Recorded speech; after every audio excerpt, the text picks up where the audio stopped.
everyone's favorite, Kirby Clements. I got a lot of response tweets when I posted this. I'm not sure. Are you still on Twitter, Kirby? Because I tag you a lot, but I don't know if you see it. I haven't been to Twitter in a minute. I used to. I got so many social media things out there, and Instagram. You can get stuck on Instagram. You just like, oh, scroll. Oh yeah. So, I just started using Twitter again. I mean, I've had the account since the HLN thing. Right. And I would post something maybe once or twice a week, but I really didn't start using Twitter again until the trial. And that was only out of necessity because that's where everybody was. And that's where everybody was sending me when stuff came out. And I was like, oh, boy, I got to go back on Twitter again. But when I posted this on Twitter, I can't wait. I love Kirby. I'm like, okay, well, we got Kirby back. So you love me today, but you hate me tomorrow. That's okay. Yeah, no, that's all right. Because you educate us, and and people.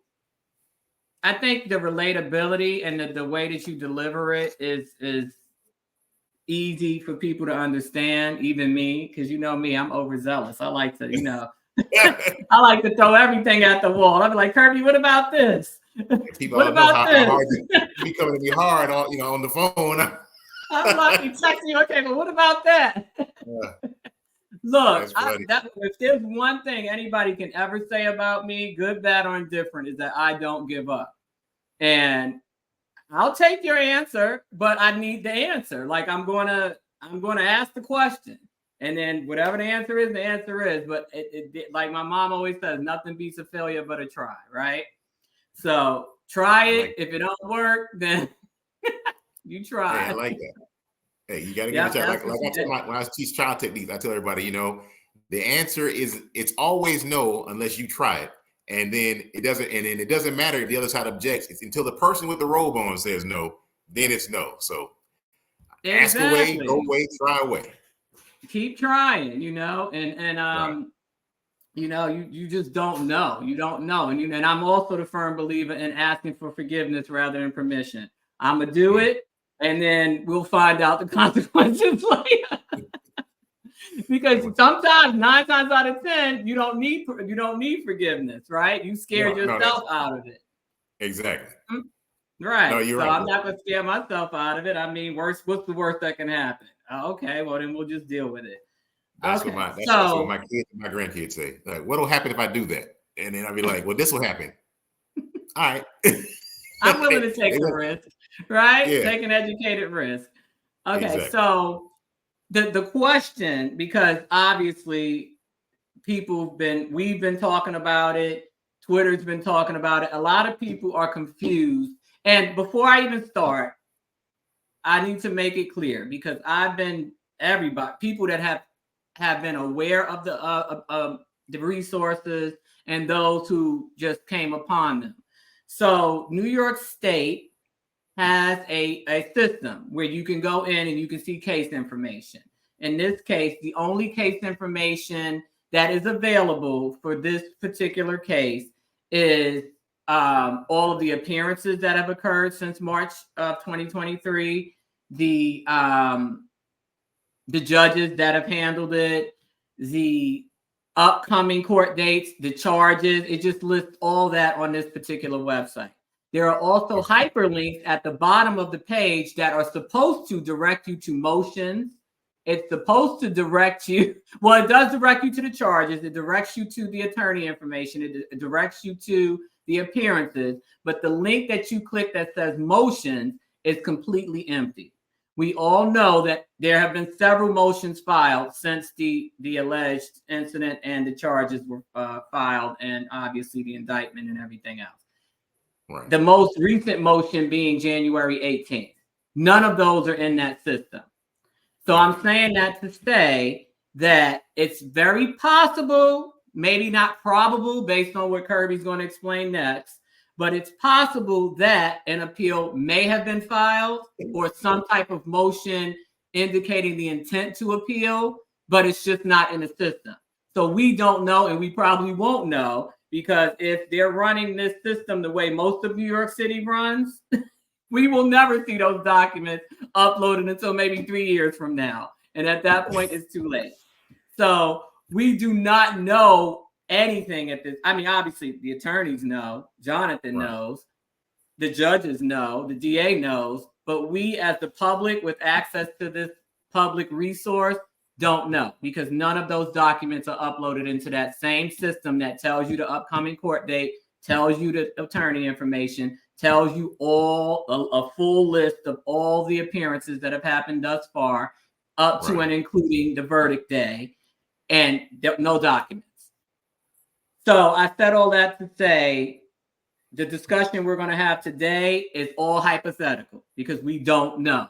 I don't know if they filed an appeal per the 30-day timeline they had, assuming they wanted to appeal just the conviction.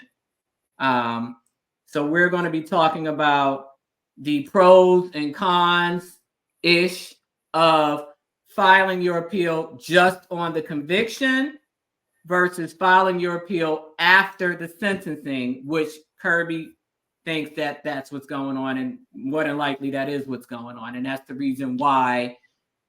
But again, I don't know. There's nothing in any of the databases that, and I've looked everywhere, Westlaw, Pacer. I mean, Pacer is really federal, but I mean, I just got to the point where I just was looking everywhere that I could possibly think that something would be filed. And LexisNexis, nothing, nowhere. So I don't know. Okay. The appellate division, second department, because I'm sorry, he's in New York County. So the appellate division, New York County. I think it's the first. Yeah, but the first. Nothing. Website's empty. It's not going to be there. Because nothing. I'm gonna tell you what and granted, understand, I have not practiced in New York since like 2002. So it's been a minute, but in New York, in New York, you have a right as opposed to a privilege. You have a right to appeal 30 days after your sentence, meaning you've been convicted, but your case isn't over because you have one direct appeal. And I'll explain what direct appeal is. Direct appeal, if you just think of it just like a straight line. You went to court, you got tried in this court, then you get to go directly to the appellate court that is above that court that you were tried in. That's your direct appeal, and you get to do that as a matter of right. After that, if you want to attack your conviction for another reason, like habeas corpus, you can file something under New York criminal procedure law, CPL 440. And that's a separate appeal or separate procedure where you are going back to the trial level court and filing motions and saying, hey, these are things that did not appear in the record. Because when you do a direct appeal, the appellate court only considers what's in the record. The court reporter taking stuff down, the stuff that you were looking at on the clerk's website, that's all part of the record.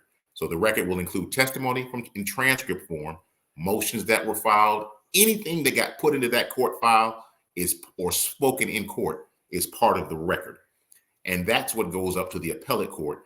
And you are limited to the four corners, if you will, of those documents, because even the transcript will come out, on a page. So you're limited on a direct appeal to what appears within the four corners of the page. That's your direct appeal. If there are things that you think give you the right to appeal that affected your rights at that trial that were not on the record, you can go via CPL 440 and raise those claims. And the statute, it lists a bunch of claims you can raise that way. And then if you are denied, you have to ask permission to appeal. Like, will you hear this? The higher court can say, no, we're not going to hear it. And then you're kind of done. If the court grants your motion under the CPLR 440,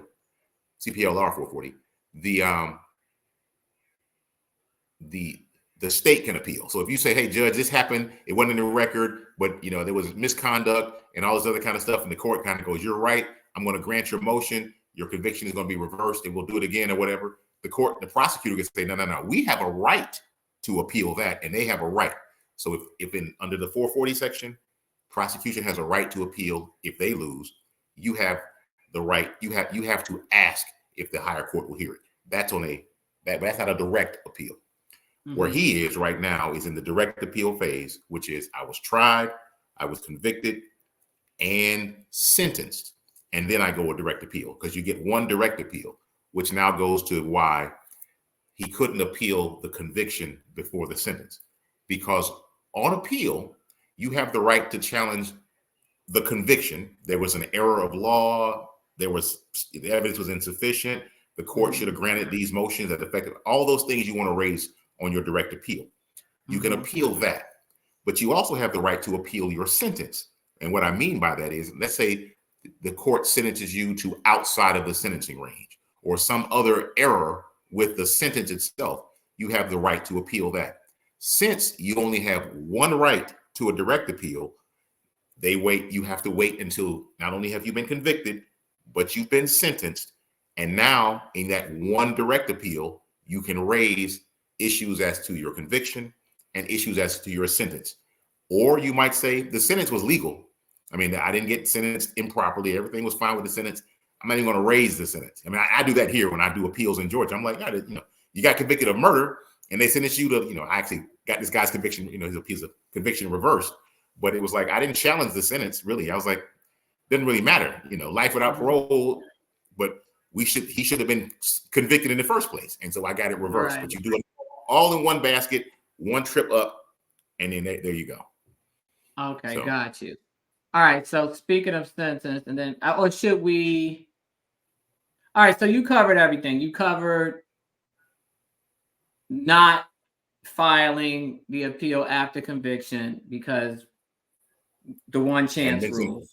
Yeah, one chance. He hadn't been sentenced, and so you can appeal both conviction and sentence. Let me put it this way: you can appeal conviction and sentence. You can appeal conviction or sentence, meaning you could go in there and say, "Yeah, y'all had me. It was on video, and everything you saw is correct. I can't even really challenge that, and it was a great trial, but you sentenced me improperly, and so you just appeal the sentence." So you got to do it on that. It's one elevator and it goes up one time. Everybody get on. We're going up. Otherwise, you'd have people appealing convictions, and let's say they lose their appeal and the case comes back down. Then they got sentenced. And they're like, "Well, I want to appeal the sentence." That's technically two appeals. Yeah, you can't. You can't do it. You can't do that. One. Right. One. But okay, so just playing devil's advocate statistically, because remember, we're working in the thought process of the unduly prejudicial background knowledge stuff, because that's a big one.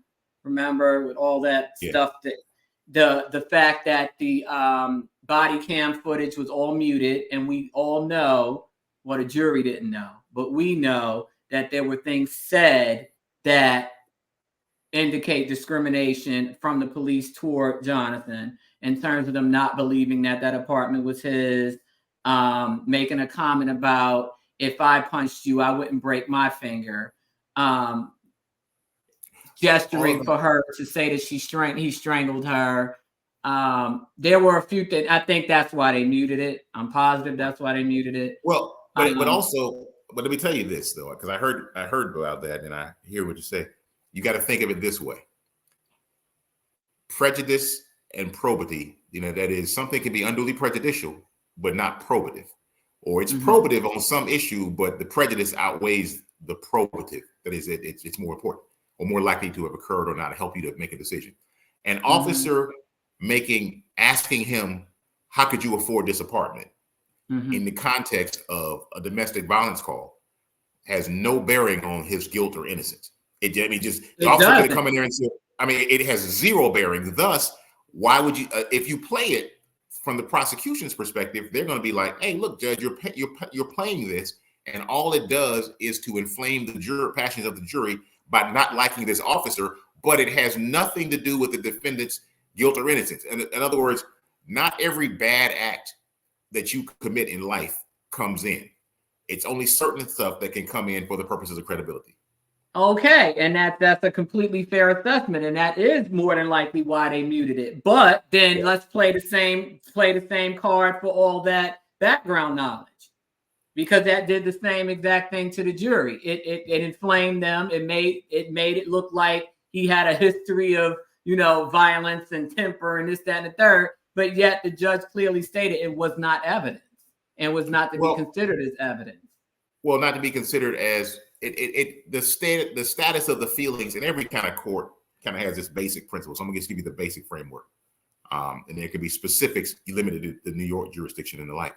And whatever you happen to be, your various states may have different rules. But the point being, the status of the relationship between the parties and the feelings between the parties is relevant.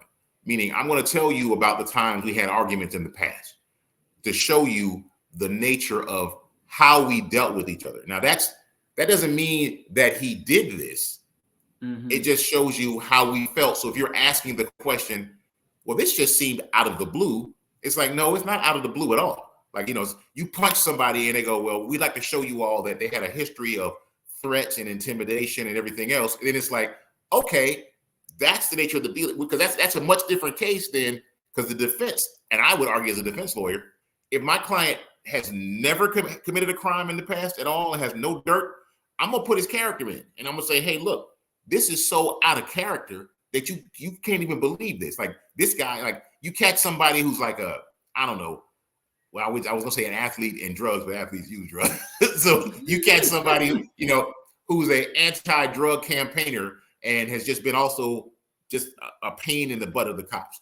And suddenly they're like, we got this guy trafficking in cocaine. And it's like, well, he don't go to parties where there's cocaine. I want to bring in all the stuff to show you that this charge makes no sense relative to who he is. So the same applies to the prosecution, especially in domestic violence cases. So it's background information to help you understand the status of the feelings and the relationships between the parties and how they acted with each other. Because it just makes sense to kind of put it together. Otherwise, it's just a boom, we got here, and now all of a sudden y'all just having a fight. But it literally was boom, we got here, and all of a sudden you're having a fight, because that's literally what it was. You saw a text message. You wanted to see what it was, who it was. You tried to get my phone. I wouldn't let you have it. And then it escalated. What does that have to do with stuff that happened a year and a half ago that was nothing like this particular incident? Well, I'm going to take you down another path. You can even bring in evidence of prior crimes that someone committed. In New York, I think it's the Molyneux was the standard. Molyneux, right. We call that similar transactions down here in Georgia, where what you're doing is you're saying this person engaged in this type of conduct that not identical. The more identical, the better it is for the prosecution to get it in. This is directly on point. Although then the defense might have the argument that it goes to show propensity as opposed to actual guilt. But let's say you want to. Yeah, but you might want to show, hey, this shows the modus operandi. This is how this guy acts. This is what they do. Like, let's step away from Major's case for a second and just consider this. Mm-hmm. We've all seen Home Alone. Remember in the very first Home Alone movie, how at the very end, when they arrested the bad guys, and their signature move was to turn on all the sinks and let the waters overflow. Yeah. And the cops go, this is your signature move. And so we got you in another house with the water turned on. So now we're going to introduce all of these other robberies or home burglaries where the water was turned on to say that you are guilty of this case, because that's your MO. Or if every time you rob somebody, you wear a clown outfit. Well, what happened this time? He had a clown outfit on. Well, I'm going to introduce other evidence to show that's how they do their thing. Or it could show knowledge. It could show intent. Like, I never intended to hit this person. Really? It was accidental? Or you just telling me I didn't have the intent to punch him. Oddly, we got history of you punching people. So when you tell me you punch a lot of people, and every time you get mad, you punch people. That's not just, you don't punch anybody, but when you get mad, or you get mad at women, and they do it a lot in domestic violence cases, you beat your wife in the past, and we'll bring out all those past incidents to show intent, knowledge, course of conduct, and the like. And then we move over to, you did other stuff to other people, but it bears directly on your knowledge, intent, modus operandi, and the like in this case. So you can't introduce that. And then the question becomes whether those other events were similar enough to raise that inference. The jury can reject that, even if they can hear about it and still reject it. But then you have to argue maybe that the probative value is outweighed by the prejudice. Like, Judge, we agree that it's probative that this person regularly robbed people wearing a clown outfit. However, it's too prejudicial in this case, and it's going to be a case-by-case analysis as to whether it's too prejudicial. It might be all of it's too prejudicial, or it could be you want to introduce 10 prior incidences. That's 9 too many. Bring in 1 or 2, but other than that, it becomes too prejudicial. But that's a determination. That is an actual determination. In fact, the case I'm going to Savannah on Monday, a murder case I got reversed on appeal. That was one of the issues. They put in other stuff that he had done. Wait, backtrack.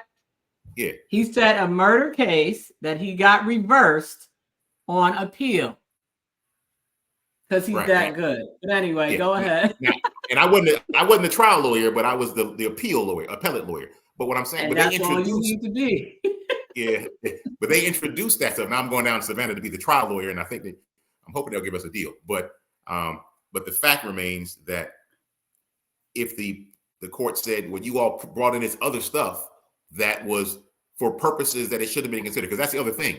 Meaning, if you say it's for the purposes to show intent, the prosecution can't argue that it shows identity, because you're telling the jury to consider it for something other than the purpose that it was admitted for. And you literally have to tell the jury, or the judge will tell the jury, you can only consider this evidence if at all. Meaning you don't have to consider it, but if you do consider it, it can only be considered for the purposes of showing intent or whatever limited purpose the court let it in. And so that's also a basis of appeal, because you can certainly say, hey, look, you didn't give them limitations, and so they could have used it for far many more purposes than was lawfully allowed. So that's a very risky thing. He gave them limitations. He specifically said this is not evidence. It is not to be treated as such. He said this is for background knowledge and not to establish propensity or predisposition for the events that we're here on the trial for. But if you need to consider it, you can, but they can't consider it in the sense of asking for that information to be replayed again because it's not evidence. So they basically had to remember it. And if you didn't remember it, then you didn't remember it. But they couldn't ask during deliberations for it to be repeated, or because it wasn't evidence. It wasn't entered into evidence. Right, because that didn't prove it was for consideration, as the court said. So the court already told you this is the only reason you can use it, and we presume that jurors will follow the law. I mean, the way our system works is everybody's supposed to do their job, and so if you don't do your job, we have to find out that you didn't, as opposed to arguing that you couldn't. So I know juror number 1 didn't follow the court's charge because she told the other jurors, I'm looking at this and I'm saying if he did it then, he did it now.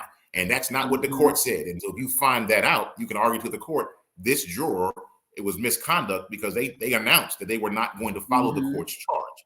But that's something to do. But otherwise, if you don't get that information, the presumption is that if the court properly charged the jury, or if the court admitted it properly and then properly charged the jury, that the jury followed the court's instruction and only used it for the purposes that the court said they could use it for. That's just the way. It's sort of a legal fiction. We believe that you're doing your job, like you said, like you swore you would do when we swore you in as a jury. And we know they did not. Yeah. We know they did not, because it just doesn't. Anyway, we could talk about that all day. We can certainly have a debate about the fairness of juries in and of itself, and that's a much stickier, because how do you know? I had a juror once. Just side note, I had a case when I was in New York, and it was a guy who I had a choice between picking him for my juror, or a guy who was clearly, I would say, insane. He was just crazy. I mean, he was just clearly like everything about him. I was looking at him like, man, look at that guy's eyes sparkling and dancing, and he keeps smiling weird and all kinds of stuff. And he started talking. I was like, yeah, I don't want you. And so I picked the guy next to him, who was a fortune teller, and whose only name was just a letter of the alphabet was his name. I kid you not.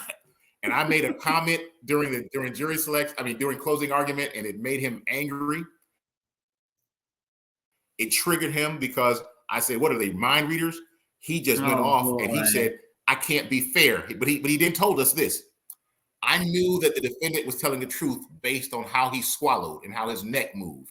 Now that's crazy, but nobody tells you that. You don't know what goes in people's minds when they're trying to determine who to believe. And for him, it was the neck swallow. But that's crazy. So when you think about it, in jury selection, some people like, if you don't look me in the eye, then I don't believe you're telling the truth. And it's like, well, some people don't look each other in the eye because that's right for them. There's a whole lot of times that's a trauma response. Exactly. It's a trauma response. ADHD. I'm not a big eye contact person. Like, I can look you in the eye and I like to look away. Look you back in the eye and then look away. If you just want me to look you straight in the eye and keep talking, my mind starts racing. And I'm like, are you still looking at me like that? Oh my God, what are they thinking about? And I done totally lost track of what we're talking about now.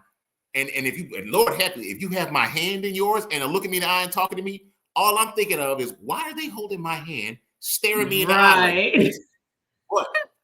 That's so as a result, I wouldn't evaluate whether someone's telling the truth or not on how on whether they look or not. But I know that when I train my witnesses and we used to train cops on how to testify, we would literally say, sit, look at the jury when you answer the question. I'm going to ask you a question. And after I ask it, you look to the jury and you answer the question. And if you watch officers, because they are going with a model, so you can have somebody appear to be telling the truth based simply on the fact that you're appealing to people's hidden subconscious views of what constitutes a truth teller. But you can have a lying cop and a lying witness who just know, so long as I make eye contact, that person's going to believe me. So the jury process, there's some flaws in there, but right. And most sociopaths already know to do that. You have people that can pass a lie detector test that are clearly guilty.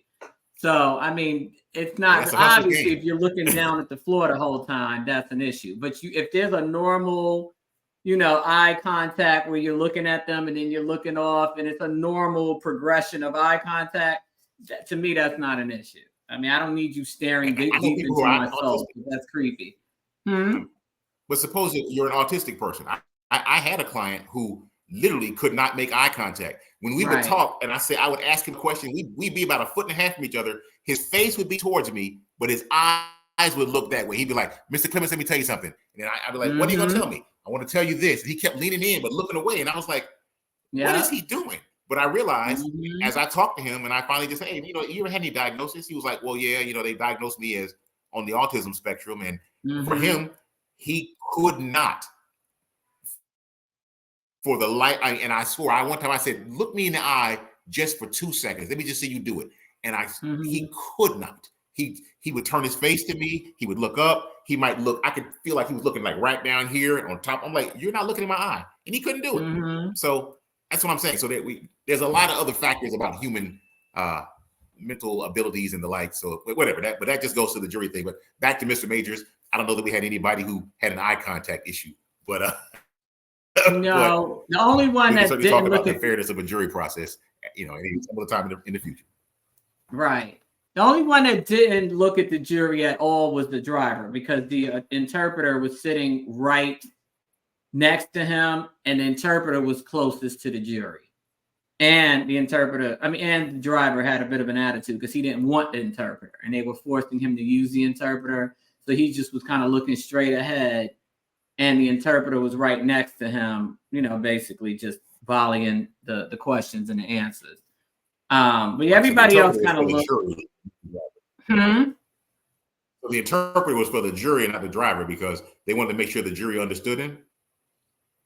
And he spoke good English.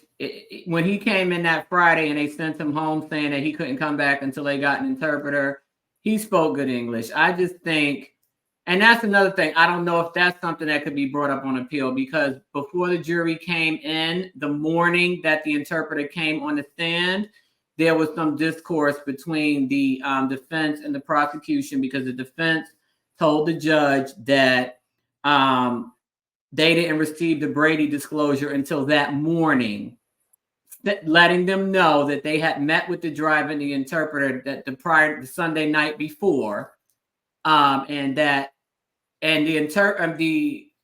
if I'm not mistaken, the prosecution was the one that said that the driver didn't want the interpreter and that he was highly offended that they wanted him to use one. And I don't know if you know, but I know for a fact that New Yorkers in particular, certain ones with certain biases, and I feel like that was more than half the jury in this case, don't like when immigrants don't learn English. It's a big thing. Talk English. Remember Do the Right Thing when When he goes into the Korean market, English, talk English. Remember that? Yeah. Radio Raheem. That's the thing where people born and raised in New York, they get very annoyed when immigrants don't speak or try to speak English. Because it's a whole thing. Well, you're here, you need to learn English. We shouldn't have to learn your language, or we shouldn't have to. So I personally feel like if possible, again, you know me, I like to throw everything at the wall and see what sticks. If that could be brought up, and because it was a matter of discussion before the jury was brought in, that the driver was offended by them requiring him to use an interpreter.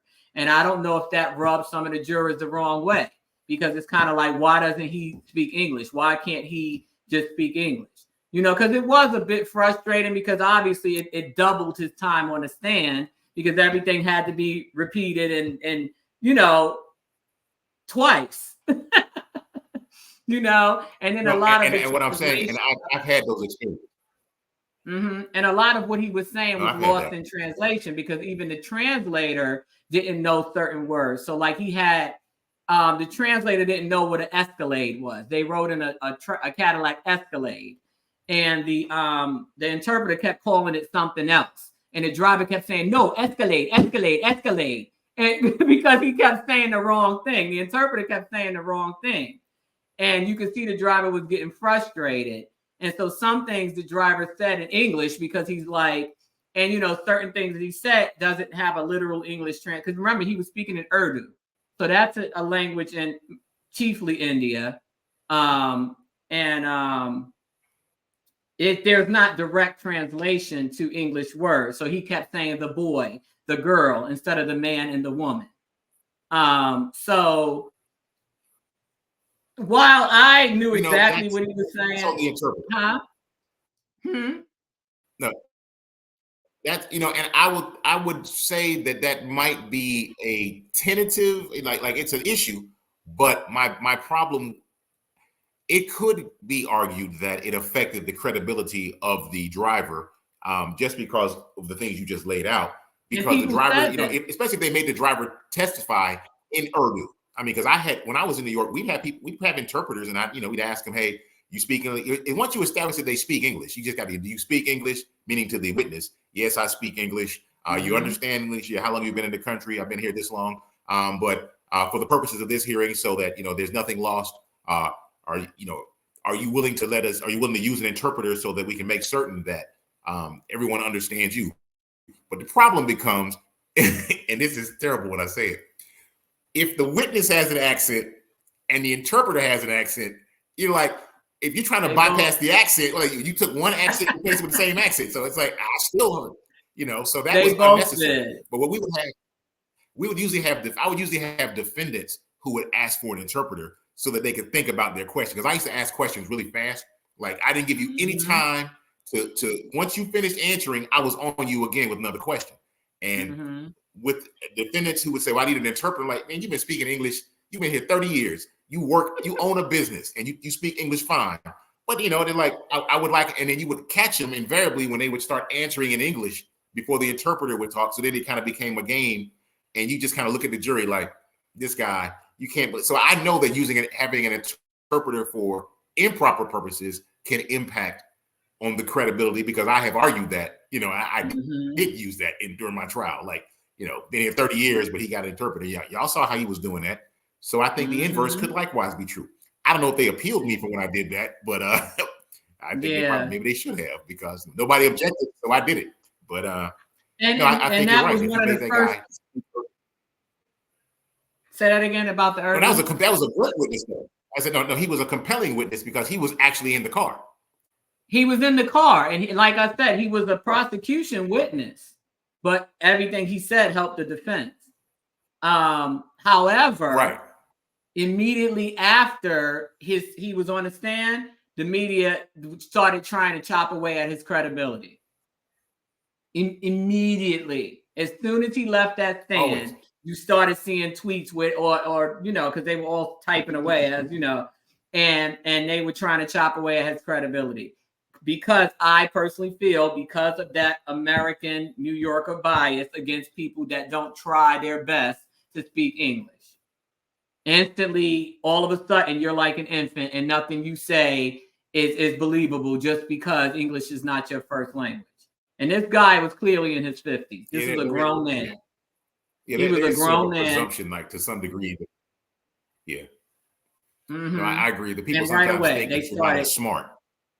Right, that you're not as smart. Yeah, exactly. Yeah. No, that can definitely, that would be a basis, especially since he was offended. But he was a prosecution witness and he helped the defense. So I don't know that the defense would have a might have been on that side. Right. Well, yeah. Because you got to argue. Even though he helped the defense, you're going to have didn't help prejudice. the defense. Say that again. Well, there's no real prejudice. You made their witness, who they brought in to testify against me, use an interpreter. He didn't need one, and he said good stuff for me.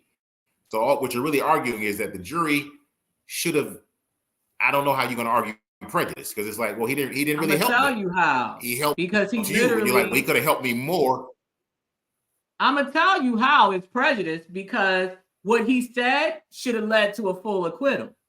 He clearly stated that the girl did everything, the boy did nothing. And he went, I mean, as much as he could with the translator, obviously. But he basically said that he heard the girl say, the girl said he did something. Give me your phone. He heard the girl, I'm paraphrasing it, but basically he testified that the girl was the one hitting on Jonathan and doing this, doing that, and that the boy was trying to get her off of him. The boy was trying to get rid of her. But here's the problem. And this is the thing that people sometimes struggle with when I tell them this. If a witness says you did it, and another witness says you didn't do it, and you go, well, the one who said you didn't do it was, the best witness in the world. This person has been known to, they're a priest or a preacher with impeccable credibility and a moral ethicist professor and all of that. And everyone goes, that's the person we should believe. Mm-hmm. The law says no, it's up to the jury to decide who to believe. Right. So if one person says you did it and one person who we all kind of go, they seem to be the better person, says you didn't do it, it doesn't lead to an acquittal at all. It doesn't lead to a directed verdict. It leads to the jury having to make a decision. And if they go with the person who said you did it, that's the law. And on appeal, we don't evaluate credibility. We don't go, this guy had a better vantage point. We don't do any of that. And that's that. You'll never see an appeal reversed because they go, well, somebody said he didn't do it. That'll never happen. So, well, that's just one of many, many of the options for appeals. Like, you obviously, like you said before, you're going to throw everything you can in that appeal. You're not going to just argue on one point. And you also said you want an appeal just on a footnote. So, I mean, they didn't even read your argument. They just looked at the footnote. I actually did win on a footnote, which is comical to me because, I mean, was it a footnote, or I think it was a footnote, or it was, I wrote it in my supplemental, my reply brief. And I was like, I'll just throw this out there.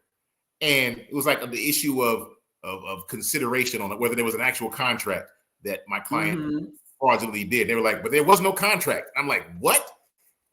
I won on that? Even there's nothing funnier than when you have two lawyers who both, the opposing sides of a case, and they'll be like, I won, but I don't know how I won on that. And both guys are like, that made no sense to me. Like, I thought you were going to beat me over here. You're like, I thought I was going to beat you over there, but I won over here.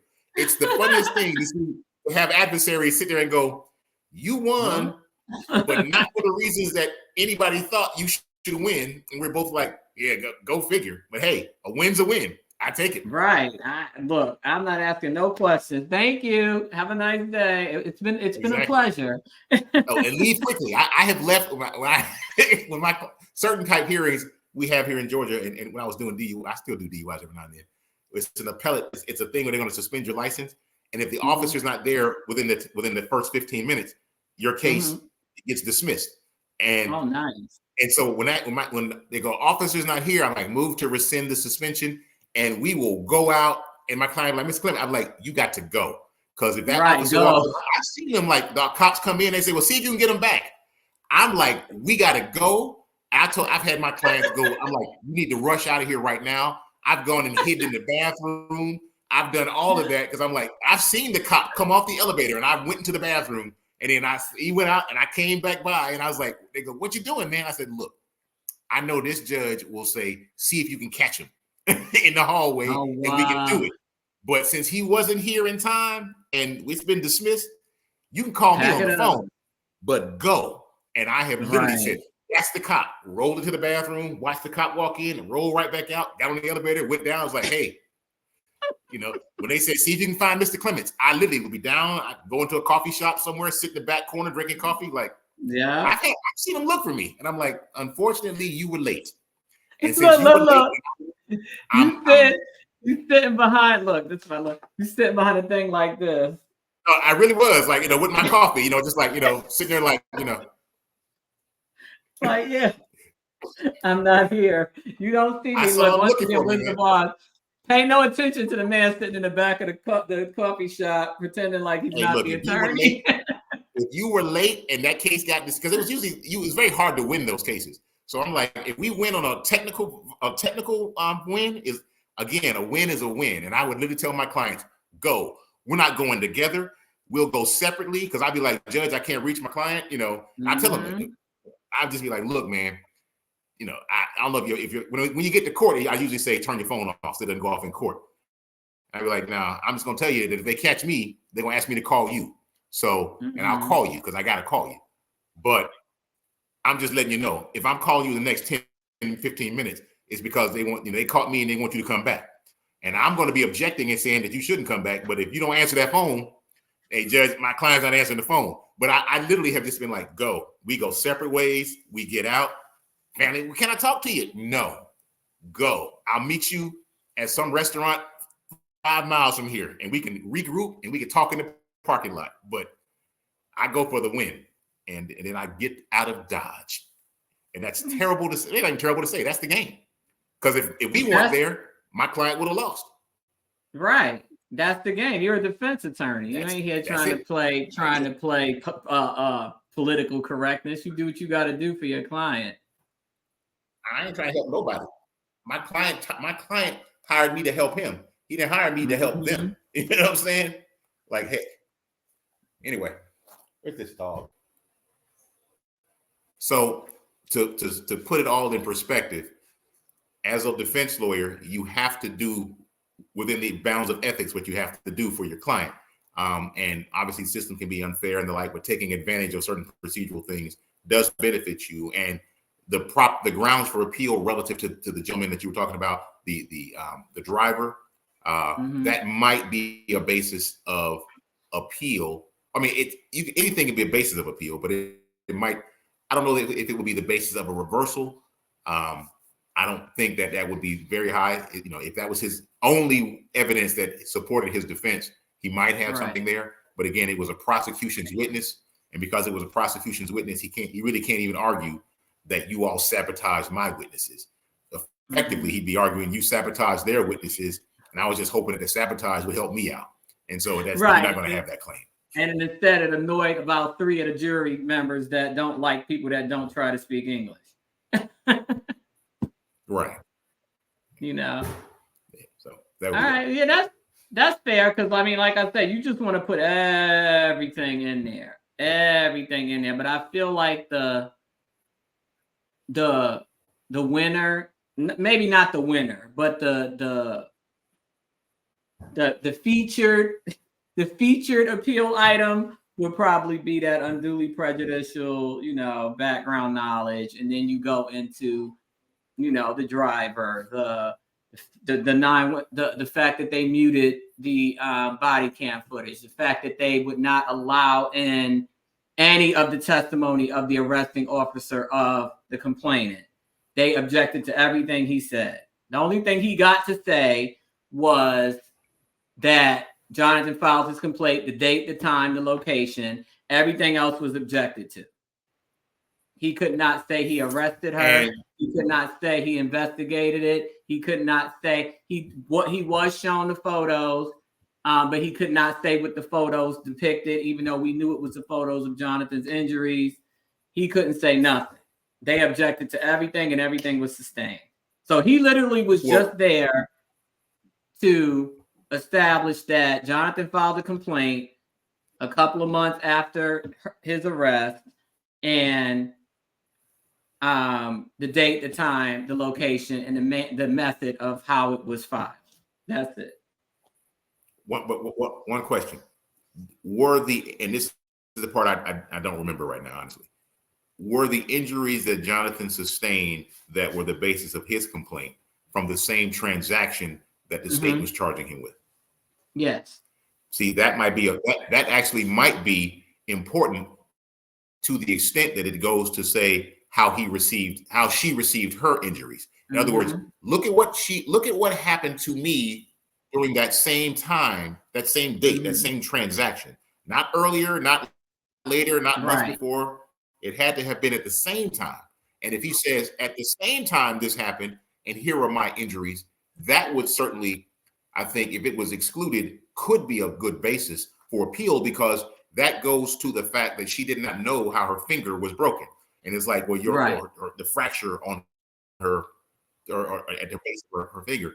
And so the point being is that nobody said to a reasonable degree of medical certainty that her injuries occurred, at a certain point. And like we can see where her finger would have been broken. We don't have that. And we have injuries that he had. And you could certainly argue that she injured herself while inflicting those injuries on him. And that should have been allowed to come in. Unless it came in some other way. But if it didn't come in some other way through some other witness that then that might be the basis. And I'll tell you this: getting a conviction reversed on sufficiency of evidence is very difficult. I have done it on the one that we talked about earlier, on the footnote case, but it's very difficult because the standard of review is whether a rational trier of fact could have found the defendant guilty under the Jackson versus Virginia is the U.S. Supreme Court standard for that. But so your bigger challenges are going to be on something that was an abuse of discretion, that the court excluded evidence that was substantive and material, and it adversely impacted the outcome of the case. That's what you're going to get. Or you admitted evidence improperly that prejudiced the jury, or the prejudicial value outweighed the probative value. That could get it. And lastly, and some error in the charge or the instruction, and some improprieties that may have occurred, but usually the improprieties, if they occurred in the trial and were brought to the court's attention, they would be part of the record. But if you learn about them after the trial, that would be the subject of that 440 motion I talked about earlier. I mean, if you learn about them after the case is over, hey, I learned about this, that'd be the 440 motion. So, but you're really going to win them on what I've seen. I think statistically, jury charge error is like the number one basis, and then everything kind of goes down. Sufficiency being kind of low down there because, it's like, what happened? Did at least one person say all the elements of the crime, hit him, hit her, hurt her, the county without authority? Did we get all those elements in? We're good. So that's the difficulty there. So he probably stands a better ground on those, I would think. But but then we also got to go to sentencing too, because you got to figure out, does he really want the conviction reversed, or does he want, or is it a sentence that he can live with? You know what I mean? So because I know what he can get, and by law you're not supposed to be penalized because you go to trial. The Supreme Court of the United States said you can't be punished for going to trial. However, in that same vein, or if you won it on appeal and got reversed, and you come back and they sentence you the worse than what you got the first time around, they got to justify that. Like, why did you give them? Because otherwise, it sounds like you're punishing them for appealing and winning. But and that's happened. That happens a lot. Yeah. They gonna hit you with more after trial anyway. I mean, whatever they offered you before trial, the Supreme Court said if you force the state to prove its case, and they do, you can get more, and and that's just a fact. So he went to trial on this, but I don't necessarily know that what first of all, this wasn't the crime of the century.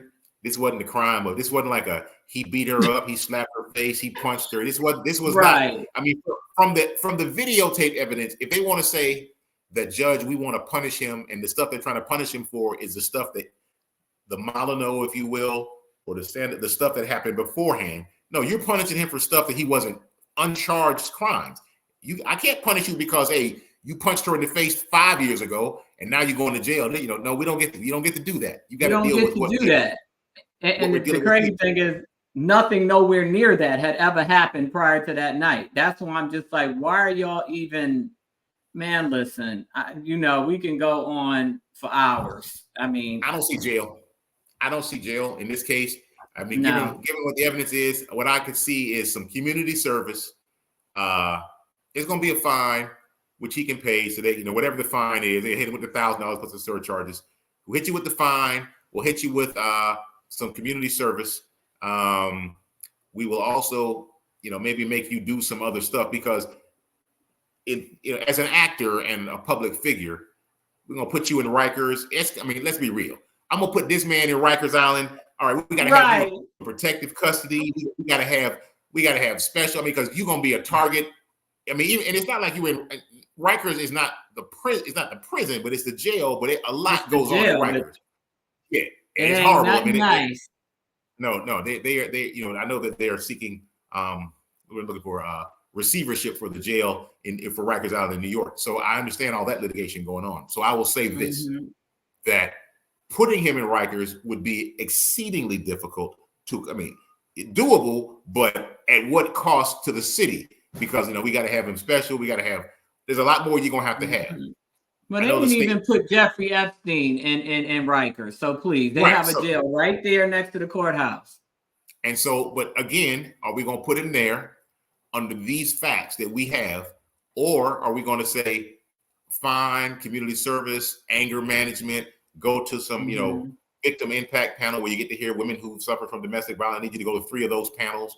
I need you to speak, whatever. They can stack some stuff on there because, again, also because of his publicity, you got to ask yourself, which is worse? I did 30 days in jail on a domestic violence case, or they're going to have pictures of me doing community service. To some degree, the community service is much more humiliating.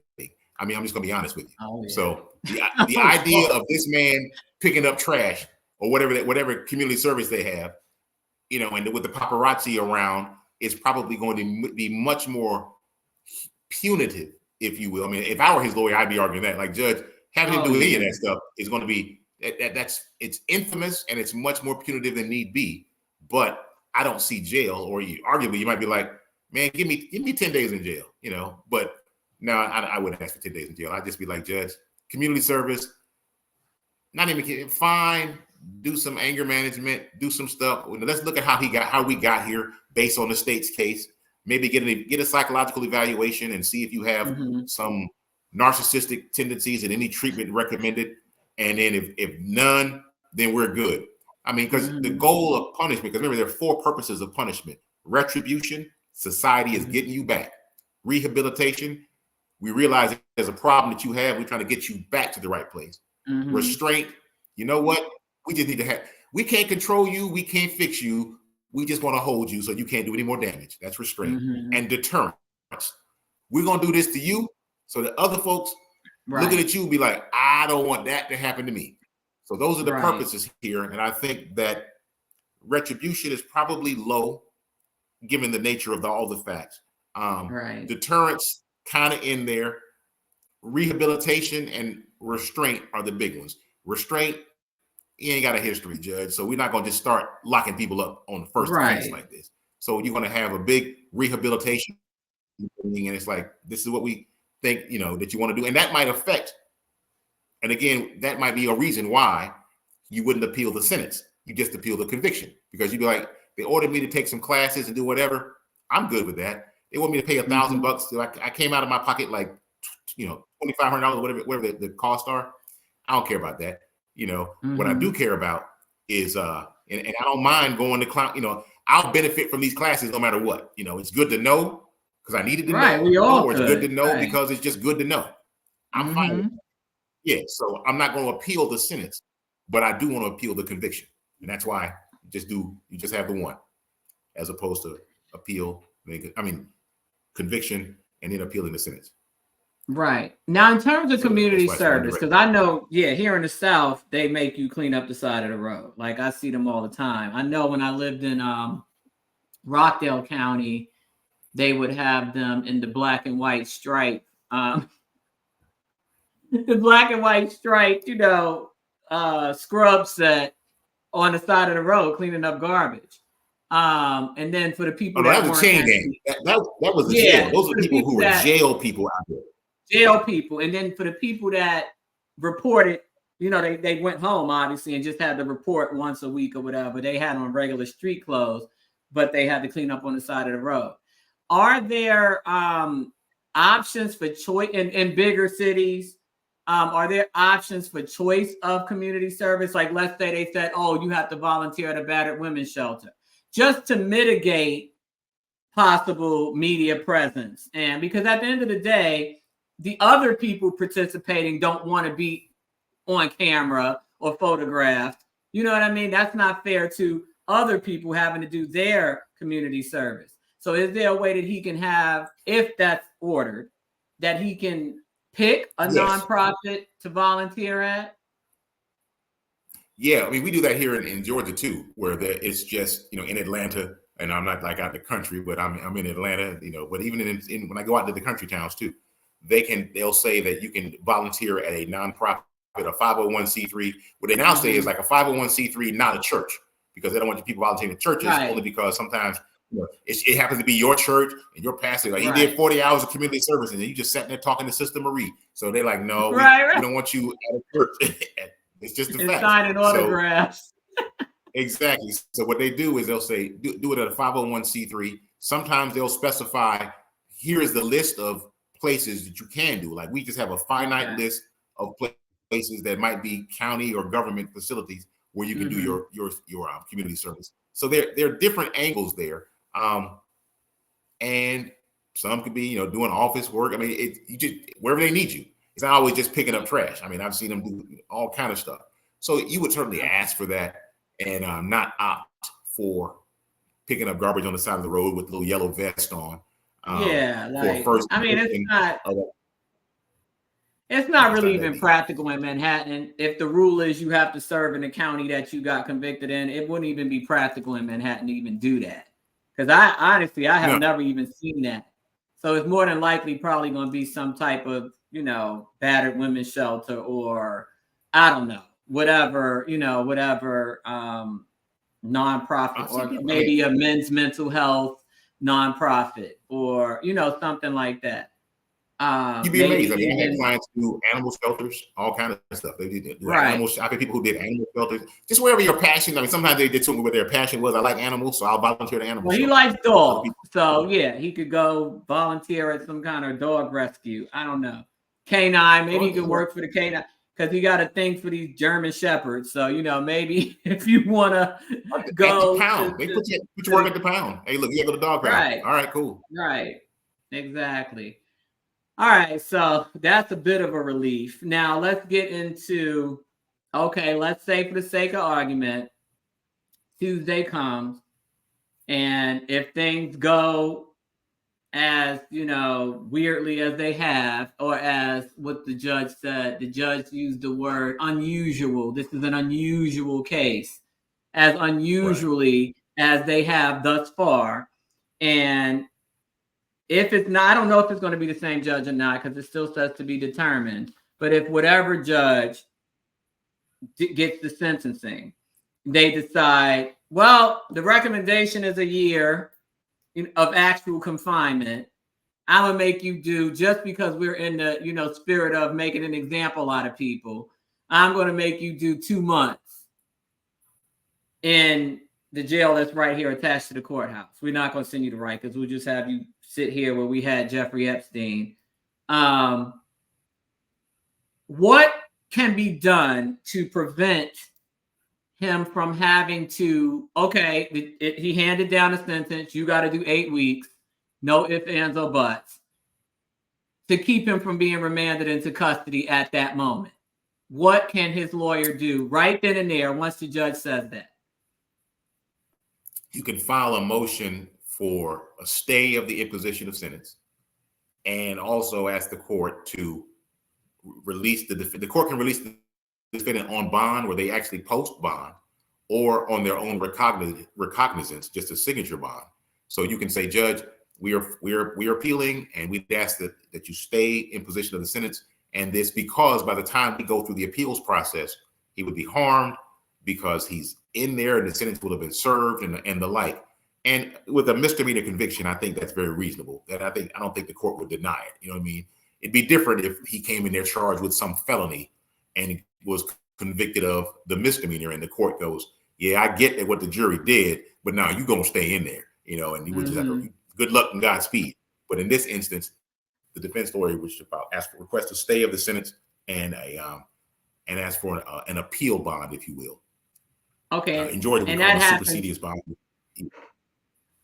On that day, and you that can happens do that. Right, that's as soon as the judge says 2 months. You say that, and then the judge will say yes or no.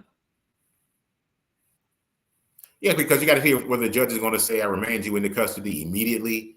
You are to report to whatever on whatever day. I mean, the remand immediately, I've always seen happen, because I only did, when I went to New York, I only did felonies. So I did, just drug stuff, and then I was assigned to the sex crime special victims unit. So everybody was remanded. Either you were in custody and you're going to stay, or you came in free, but you were remanded immediately because you've just been convicted.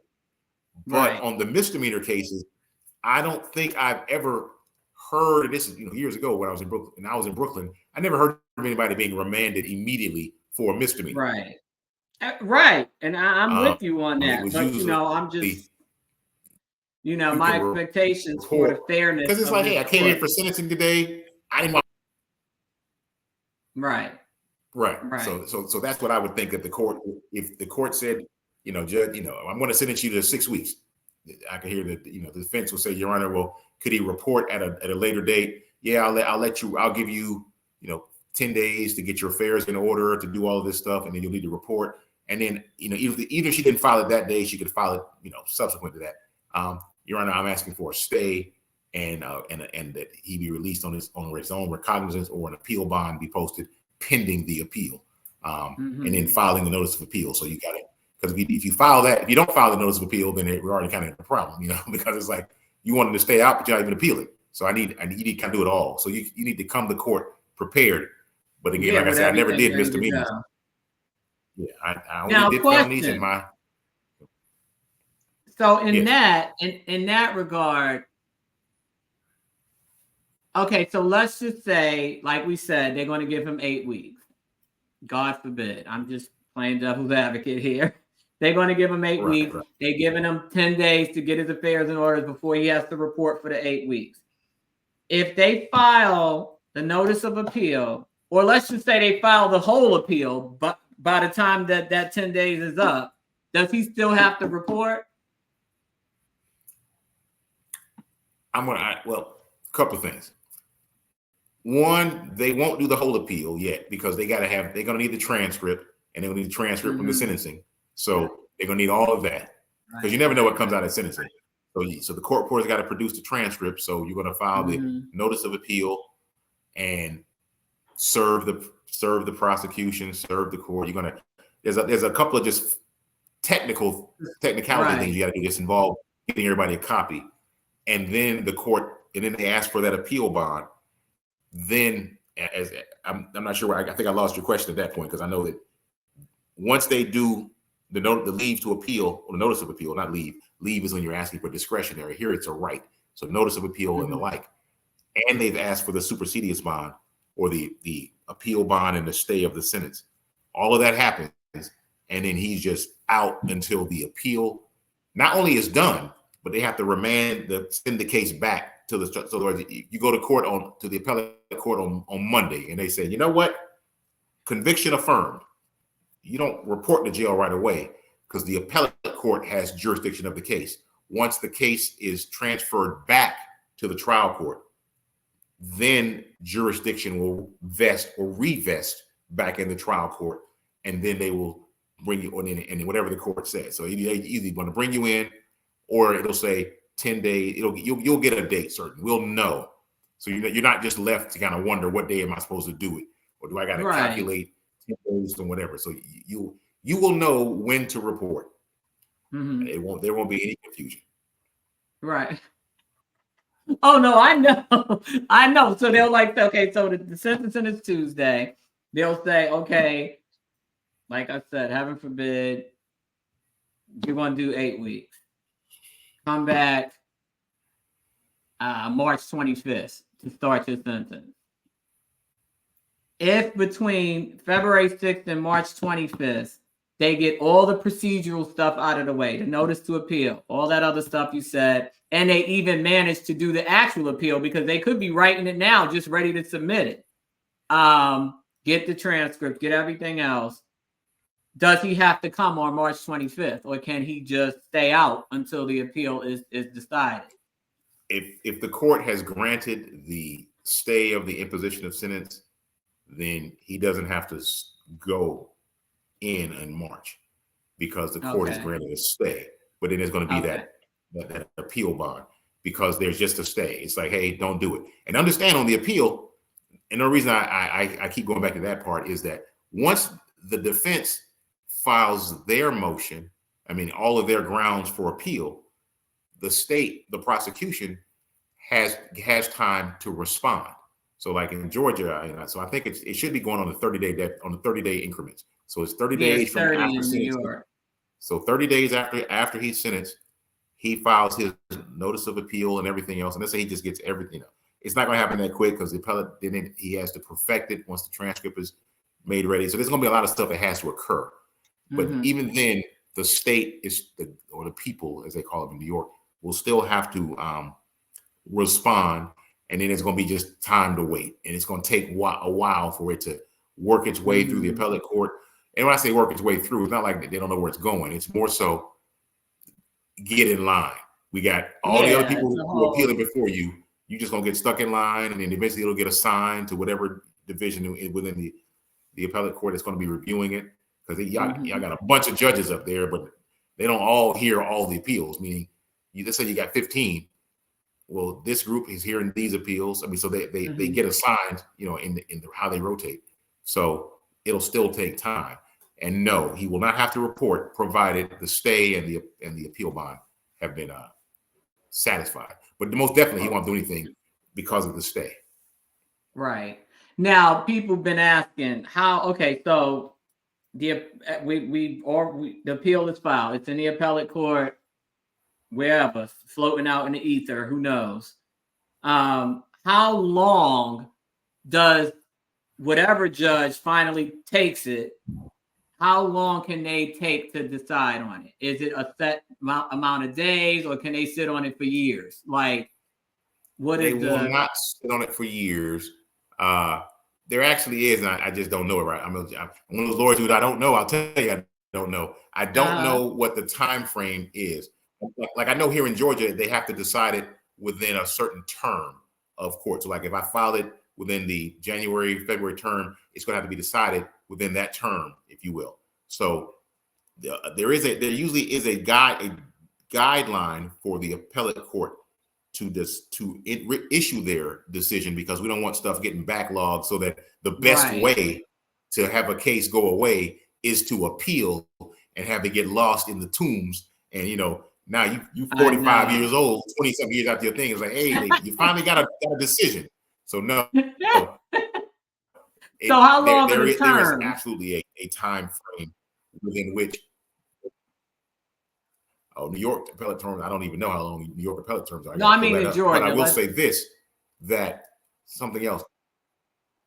Well, it's like, I think it's 3 months, but 3 month term, 2 months. Like each county has different terms. Our appellate courts, because I'm trying to remember what my appellate court terms are, because I have my last appeal I did was really several years ago, but and they got my decision to me, I want to say 1 day before the term expired, is what my recollection is. So like if the term was like a 2 or 3 month term, I didn't get the decision until if the term ended on March the 1st, or the new term began March, I got February 28th. I got decision. Right. What?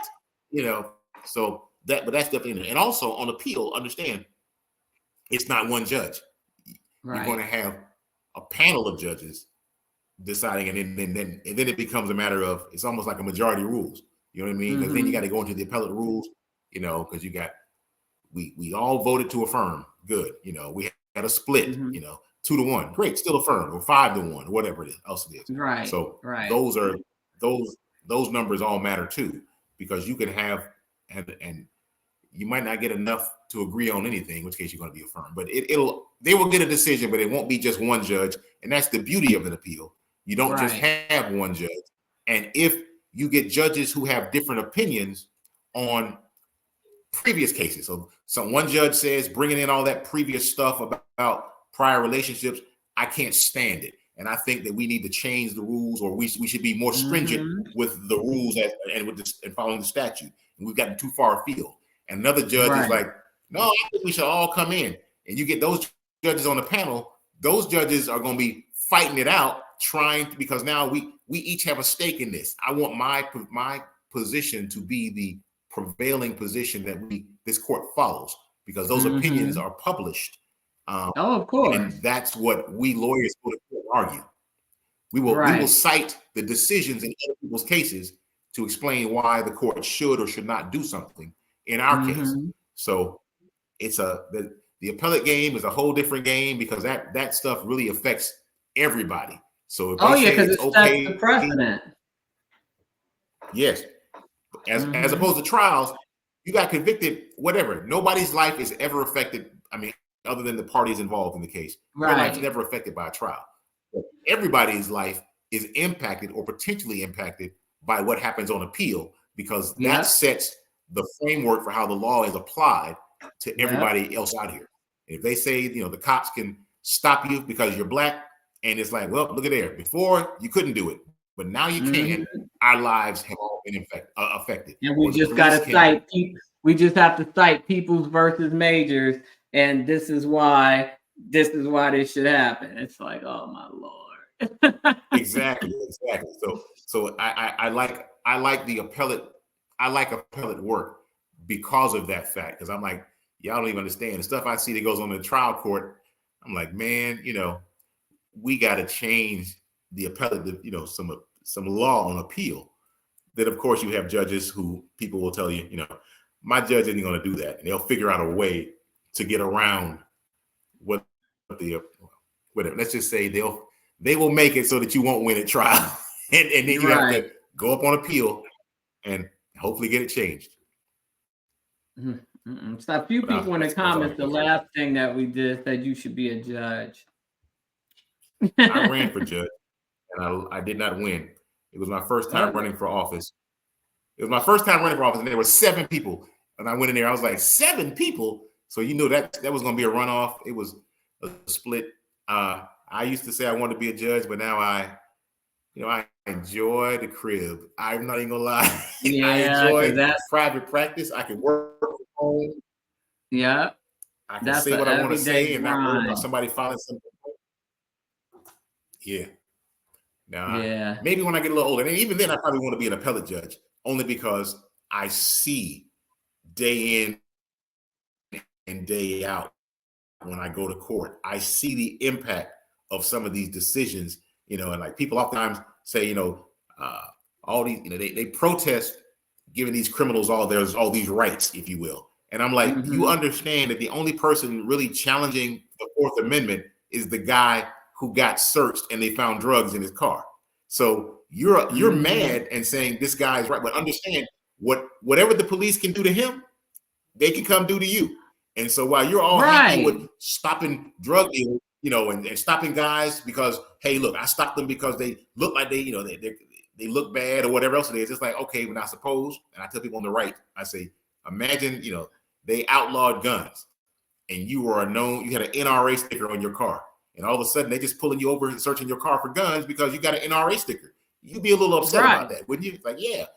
You know, so you got to understand that the people who are charged with breaking the law, who assert these rights on appeal, are the ones that are setting their cases, are determining how the government relates to you. And if you're fine with their rights being violated or limiting the scope of their rights or the right that they have, That's fine, but that also applies to everybody. And now you may not be so happy, you know. And I've had plenty of people come to me, you know, who I used to be very pro law and order and everything else until X, Y, and Z happened to me. And I'm like, what did happen? The cops came to my property. And I'm like, well, you know, up until it happened to you, you thought it was fine happening to drug dealers and other people, right? Because and, you know, you somehow knew who the drug dealer was. And that's all it takes. Nobody. That's all it takes. That's all it takes. And that's why. So that's why I would like to be, if I were a judge. Yeah, well, look, go ahead. Existence. You got time. You got time. I'll make sure I'll make sure all my Atlanta people vote. You know me. I'll come on YouTube every day. Hey, look, you are powerful. I tell you, you are a powerful adversary and a powerful supporter, because I have not seen anybody doing what you're doing. And I'm like, I'm glad you're doing it. You know what I mean? Somebody's got to do this. It's important because you got a lot of people, I'd say, they're frog marching us to a totalitarian state. And I say it and people go, man, you're over. I'm like, you really have no idea. They don't. The Fourth Amendment is being stripped away by technology. I mean, because you got judges who don't even understand technology. It's like, hey, I can scan your house from the street now. It's like, what? Wait, you scanned my house? Yeah, I did. So technology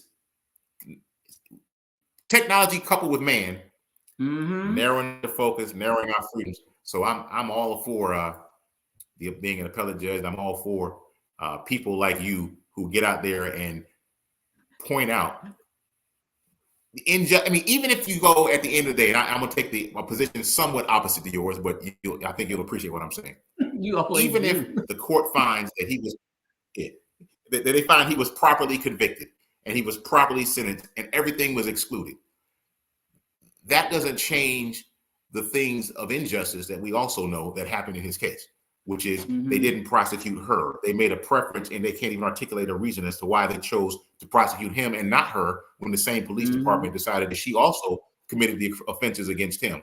And they said it was retaliatory, but retaliatory is not the same as untrue. You understand? Right. So from my perspective, it's like, yeah, you know, and I'll use gunshots. He may have shot her, but she also shot him. And you said shooting was illegal and none of these were justified. So I think it's important that we highlight the injustice that happens even in the pursuit of justice, because if we can eliminate that injustice, then we'll have a more pure form of justice. So I like what you do. And that was a very convoluted statement, but I hope everybody got it. And just to be clear, because not everybody knows the Constitution, as we should, and you know they stopped teaching cursive in school, so now our kids won't even know how to read it. Mine will, because I taught them cursive. But Fourth Amendment, clarify what that is because everybody knows right First Amendment, that's your free speech. Second Amendment is your right to bear arms. Third Amendment is no, go ahead. Third Amendment. I don't remember Third Amendment. I don't remember what the Third Amendment is. I never raised it. I think the Third Amendment, the right to self-defense. I know Fifth Amendment is the right against I only litigate the Fourth.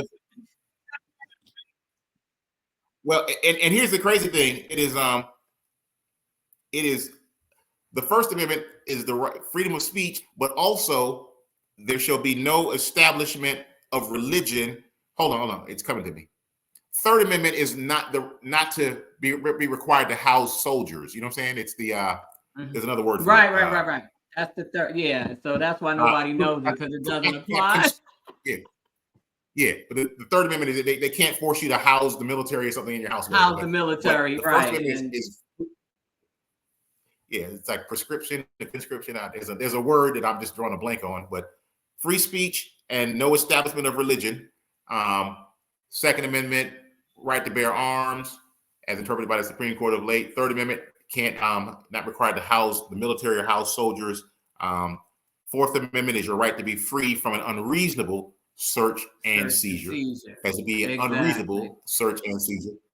Interesting thing, even if the police are acting unlawfully towards you in violation of your Fourth Amendment, in order to raise the Fourth Amendment claim, you have to submit. So you have people who will flee from the cops driving. Like, they stopped me illegally, and so I just high-speed chase. The court says, well, because you didn't submit initially, they had a grounds to arrest you now for breaking and fleeing. As a result, you literally jumped out of the Fourth Amendment. You don't even get to claim those protections. Fifth Amendment is your right against self-incrimination, and there's also a right to counsel. The Sixth Amendment is you also have the right to counsel in the Sixth Amendment, like at trial, your Messiah. There's Miranda, and then there's Messiah. Then Eighth Amendment is the cruel, unusual punishment. So as implicated by Jonathan Majors' case, the issues for him are going to be, to the extent they got evidence against him, and that they seize evidence and use it against him, if he moved to suppress it and keep it out because of a violation of his Fourth Amendment right, then he's going to litigate the Fourth Amendment. If it was something about right to counsel or statements that he made, it'd be Fifth Amendment. And then, but when you're talking, and Fifth Amendment also has a due process element in there as well. Right. So and then Eighth Amendment would deal with cruel and unusual punishment, which is the sentencing. If they impose something, again, like, hey, we want you to pick up trash on the side of the road in Manhattan, he might argue that it was cruel and unusual to do this to me because of every status and the like. But due process, 14th Amendment is really the big umbrella. The 5th and 14th Amendment are the due process rights that are going to come down. And so he's going to be challenging that his process was violated, that his rights were violated in some respect. And then he's going to go with statutory rights and legal rights. And when I say legal rights, if the statute says you can do X, you can't do Y, that's going to be an issue. Then there's case law at Molyneux, letting in evidence into the trial that shouldn't have come in of past conflicts. That's not a constitutional provision. There's a statute that covers it, and there's case law that interprets that to determine whether evidence should be admitted. And so they'll argue that.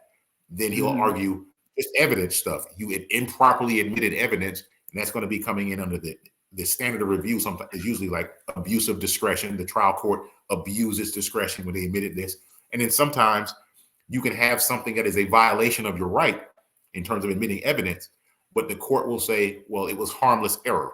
What that means is, yeah, you're right, that did come in and it shouldn't have come in. But in light of it was overwhelming evidence of guilt. So your guilt was so seen that it really didn't prejudice you. So because we're not, and this is something that's going to blow your mind when I say this, you're not guaranteed a perfect trial, an error-free trial.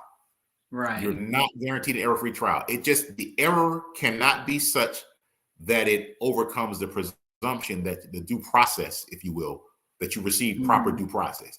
This stuff came in, and so we can't trust the outcome because improper evidence came in, improper laws were followed, evidence was improperly kept out, and as a result, that was a violation of my due process, and that's what he's going to be challenging. And it's very interesting. The people say, man, the lawyer messed up. And I'm like, yeah, all of those mistakes can exist. But if you're not able to show a prejudice, most of that, it's like, yeah, it happened. Unless it's one of those things where they kind of go, if this comes in, automatic reversal. But otherwise, it's going to be, well, yeah, you're right. But that doesn't justify reversing a conviction. So you will see plenty of cases where they go, yeah, all of the wrongs that you complained of happened. And they can literally say that. Everything you said that went wrong did go wrong. You're absolutely right. However, it did not rise to the level that we would say you should get a new trial. It didn't prejudice you. It wasn't that harmful. It wasn't whatever. Look at what you put in. Sometimes you can put evidence in that helps that will make the error you're complaining of be irrelevant. It's like, well, you also introduced the same thing. Then you left arguing, I only put that in because they put that in. And I had to try to counteract it. And they're like, yeah, well, in counteracting it, you also confirm some of it too. So it's being in the trial. It's like a rabbit hole. Yeah, you got to really think, how is this going to play out on appeal? And it's a multiple, you got to have two different thoughts. Either you're going to be surgical or you're going to be like, tighten the chin strap, and I'm just running headlong through it. We'll see what happens. I prefer surgical on stuff when I know that it could be used to negate the error. So sometimes you got to go, that's an error that I could combat right now, but I'm not going to put evidence in to rebut that, simply because I believe that error was so significant that it will result in a reversal. And that's just the question you got to make. Mm-hmm. And a chance you got to take. It is a chance you got to take. And then sometimes you're just like, hey, if it's coming in, let's go. So you heard that phrase, opening the door. Like during the trial, somebody said, they opened the door to something coming in. For this evidence or that evidence or... Exactly. Oh boy. So you open the door. Yeah. And this is just so far gone. I just feel like this is literally like a bull in a fine china shop. It just went left so fast.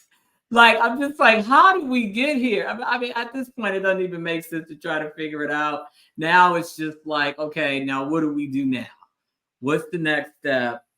What's the worst possible outcome? As if we haven't already gotten the worst possible outcome, which was any kind of guilty verdict. But obviously, even worse could happen because, unfortunately, the more hits he takes in terms of this particular case, and to me, a hit would be, like I said, okay, no, you're not going to get a year, but we'll give you 4 to 8 weeks. That, like I said, I think that's the nail in the, I hate to use the word coffin because it's so morbid, but that'll be the straw that breaks the camel's back, I think, in terms of how, not necessarily how we see it, because we're seeing it from a professional / human / common sense standpoint. That's how the majority of Americans are seeing it. But then you got your small, loud and wrong section, the loud minority, and then you have the, obviously the industry people that are just looking for any excuse to just continue to chip away at this guy's, livelihood. So I feel like any sentence would just be the straw that breaks the camel's back, regardless of how unjust and how cruel and unusual. No, I'll tell you why I think, when I say I don't think so, I think that you're correct in how it could play out. But I think that with him, well, you know what? The other problem is, and I hate bringing up race, it's going to be you're a black man who's been convicted of a crime of violence, and that is a bad thing. But to the extent, and that's why he's going to need, I don't want to say sycophants, advocates, people who can raise stuff up. Because if you're a studio person talking about you don't want to hire Jonathan Majors, and I got a video of you at that Roman Polanski Award ceremony, or people that you work with at Roman Polanski Award ceremony, somebody who skipped out on justice for a sex crime against a child, oh no, you got a problem. And I'm going to talk about you, and I'm going to talk about that. And I will let you know if you say bad words, I'm going to bring this up, and I'm going to bring up your affiliation, and I'll let you all explain that. And if anybody, I'm just going to go through that, and let's talk about we talked about the people last time at the last time I was on your show. I'm going to bring up all of them. And I'm like, if you work with them, you dang sure can work with me. Or that's not with me, but with him. So he's going to need advocates to point out the hypocrisy and hammer on that hypocrisy. Robert Downey Jr. I mean, it wasn't violence, but it was drugs. Remember he had the drug addiction. I remember that speech. It's like I got gun in my mouth and I like to taste the metal. And I'm glad that he recovered, and I really am. But I'm saying let's not act like he wasn't engaged in drug use and buying certain drugs. That's major felony stuff. People doing life for possession of certain drugs. So I just pointed out that he's in the Marvel universe, and I'm not trying to drag him down. I think he's a fine actor, but I'm just but it's just the facts of the facts. People make distinctions, and I'm like, you always make the distinction that for some reason didn't apply to somebody else in the same thing. Like, oh, the distinction is that happened a long time ago. Okay, I don't understand how that's a distinction. Like it was a crime then, it's a crime now. It's still a crime. Exactly. Well, the distinction was they had a drug problem. But you know what? Funny thing, prison is filled with people with drug problems, and you call people drug addicts, you call them whatever, your city's going to crap because of all the drug addicts out there. This guy was just one more drug addict, contributing to that whole problem. Well, it was different. No, let's be real. It's just this dude, and now you got to tell me why the double standard. And then when you start hitting them like that, I think that makes them they can come up with the same creative reasons to justify hiring this man.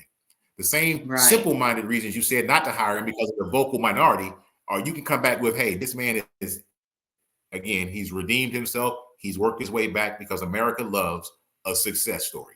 And he went through, he did it. We saw what happened, and he has turned himself around.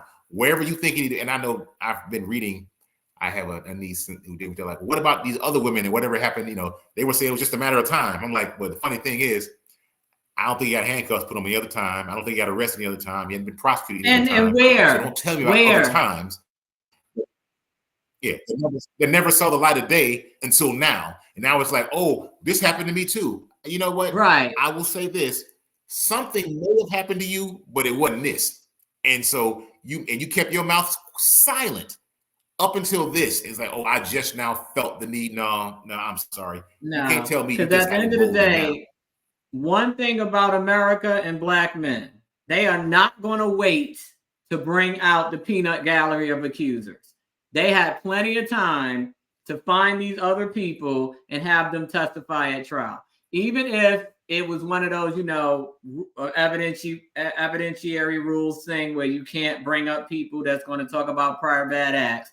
The same way they did background knowledge on this one, they could have weaseled that in there too somehow.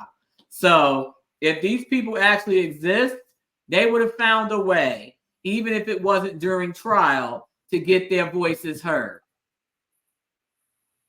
Because social media is out there.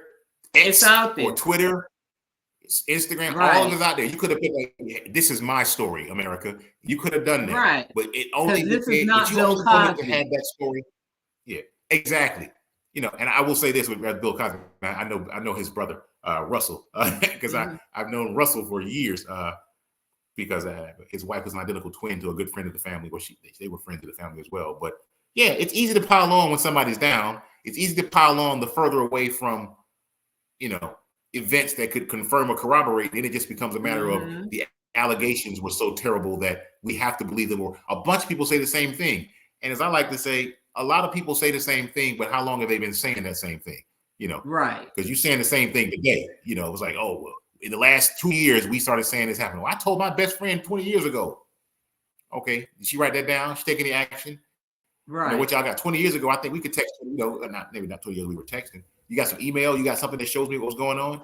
Where were we? I mean, it's an unfair thing, I think, to make people have to defend against crime or allegations that occurred so long ago that if you told me I hit you 20 years ago, I'm like, oh, you could be like, hey, Kirby and I, we were on HLN and we were going on an elevator and he threw me up against the wall and, he's threatened to kill me. And I'd just be like, I never did that. And but how do I possibly defend against that allegation? I'm like, well, were you there, Kirby? Yeah, I was there. All right. Well, she was there too. So and she said it happened. No, it's not proof that it happened. It just proved that we were both at CNN at the same time. So it's difficult. Whereas I could have been like, I don't know who was there, but I could have called the door guy and been like, I could have got the security video footage to show it. I could have got a lot of stuff, but you waited till all of that was gone and then you start singing.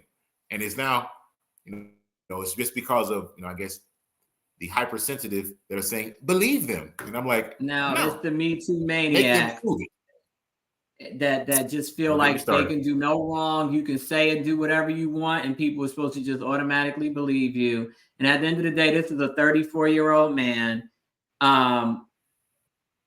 He said himself, and I'm quietly confident he's correct in that, because I'm sure at your age, even at my age, I can only count 3 actual boyfriends that I can actually say were my boyfriend ever in life. Mm-hmm. So, and I'm older than him. So my thing is, if he's only 34 and he's not the, the ladies' man type, that's out here just, running the streets. Right. How many possible actual relationships could he possibly have had at the age of 34 when you factor in the fact that he has an 11-year-old child? So he clearly was with that woman for a significant number of years of that time. You understand what I'm saying? Then he was with this girl for a year and a half. Now he's with somebody else for almost a year. So it's just like, how many relationships could he have possibly have had that he was doing whatever this is to these people, and they are just now. And he's only been a celebrity for, like, legitimately, where he actually was in a film that can be credited, since 2018. So, and he's only been actually well known since 2021. Like, I only became aware of him from because I didn't watch, so I think he was on Lovecraft or something. I didn't watch that at the time. I'm going to watch it now. Yeah. I only became aware of him when he hosted SNL. I was like, and who is this 2 dude? years ago. 2 years ago. And he really didn't start taking off until 2023, when those 3 movies came out. Well, into 2022, they did Devotion. Then 2023 was Creed and Quantumania. So he had 3 movies come out in a matter of 5 months. That's when his celebrity really took off. And then this happened right after Creed. So his career literally stopped after Creed 3, which was early March of 2023. Now, what's interesting is what would happen if his conviction gets reversed? If the court, I mean, if they just said, you know what, they have, you know, and I mean reversed on sufficiency. The point being, like, forget the technical errors, because the technical errors just get you a new trial. You get to try it again. But on sufficient, that's not barred by double jeopardy. But sufficiency, that is barred by double jeopardy. So if they say the evidence was insufficient to convict him, they can't try him again for that. And I would be interesting to know. It'd be interesting to see how people respond then, because it's like, well, the court said that what he is alleged to have done and what was proven in court didn't equal a violation of the law, or they didn't prove a violation of that particular law, and as a result, you know, he's exonerated as a matter of law. Does he get back? You know, does that bell get unrung? Right. But can he sue though? Because, you know, like the Central Park 5 and countless other wrongfully convicted people, they end up suing, and, you know, some settle, some actually have to go to trial for it. I think a guy just got out recently from Norfolk, Virginia, that did 40-something years for something he didn't do, an Innocence Project. Just got him off a couple of days ago. He just got out. I saw that one. And those were different acquittals, meaning they had served prison time, and it came out that their acquittal was the result of misconduct. The prosecution pressured witnesses to say something. That's different than an acquittal where they kind of go, hey, evidence. Yeah, it's like it just is insufficient. And you're not, I mean, you could, and who would he sue? Can't sue the prosecutor, can't sue the police. He just have her to sue. And how's that going to look? Well, he could sue her. I don't know if he'll get anything, but, you know, whatever little dance check she get, just gonna have to go to him. Well, but you know what? I think, you know, he'd probably be better off just walking away from her and just saying, you know what, I forgive her. I wish her good luck, and I also wish her that good luck as far away from me as possible. And then just that's really it. You know, like, I just want that chapter of my life to be closed. I bear no ill will. You know, it's a tough call. You know, you might want to go to Johnny Depp way, but Johnny Depp had more than he had other stuff. But on this one, I'm like, man, do you want to open that door? Do you want people to start coming in? It could bounce negatively for you. I think you'd be much better off just going, you know, I won, walking away. And would this New York try him again if he won on a technical error? Would they go through the cost of a trial again, or would they be like, look, take a class, and if you take a class, we'll dismiss it?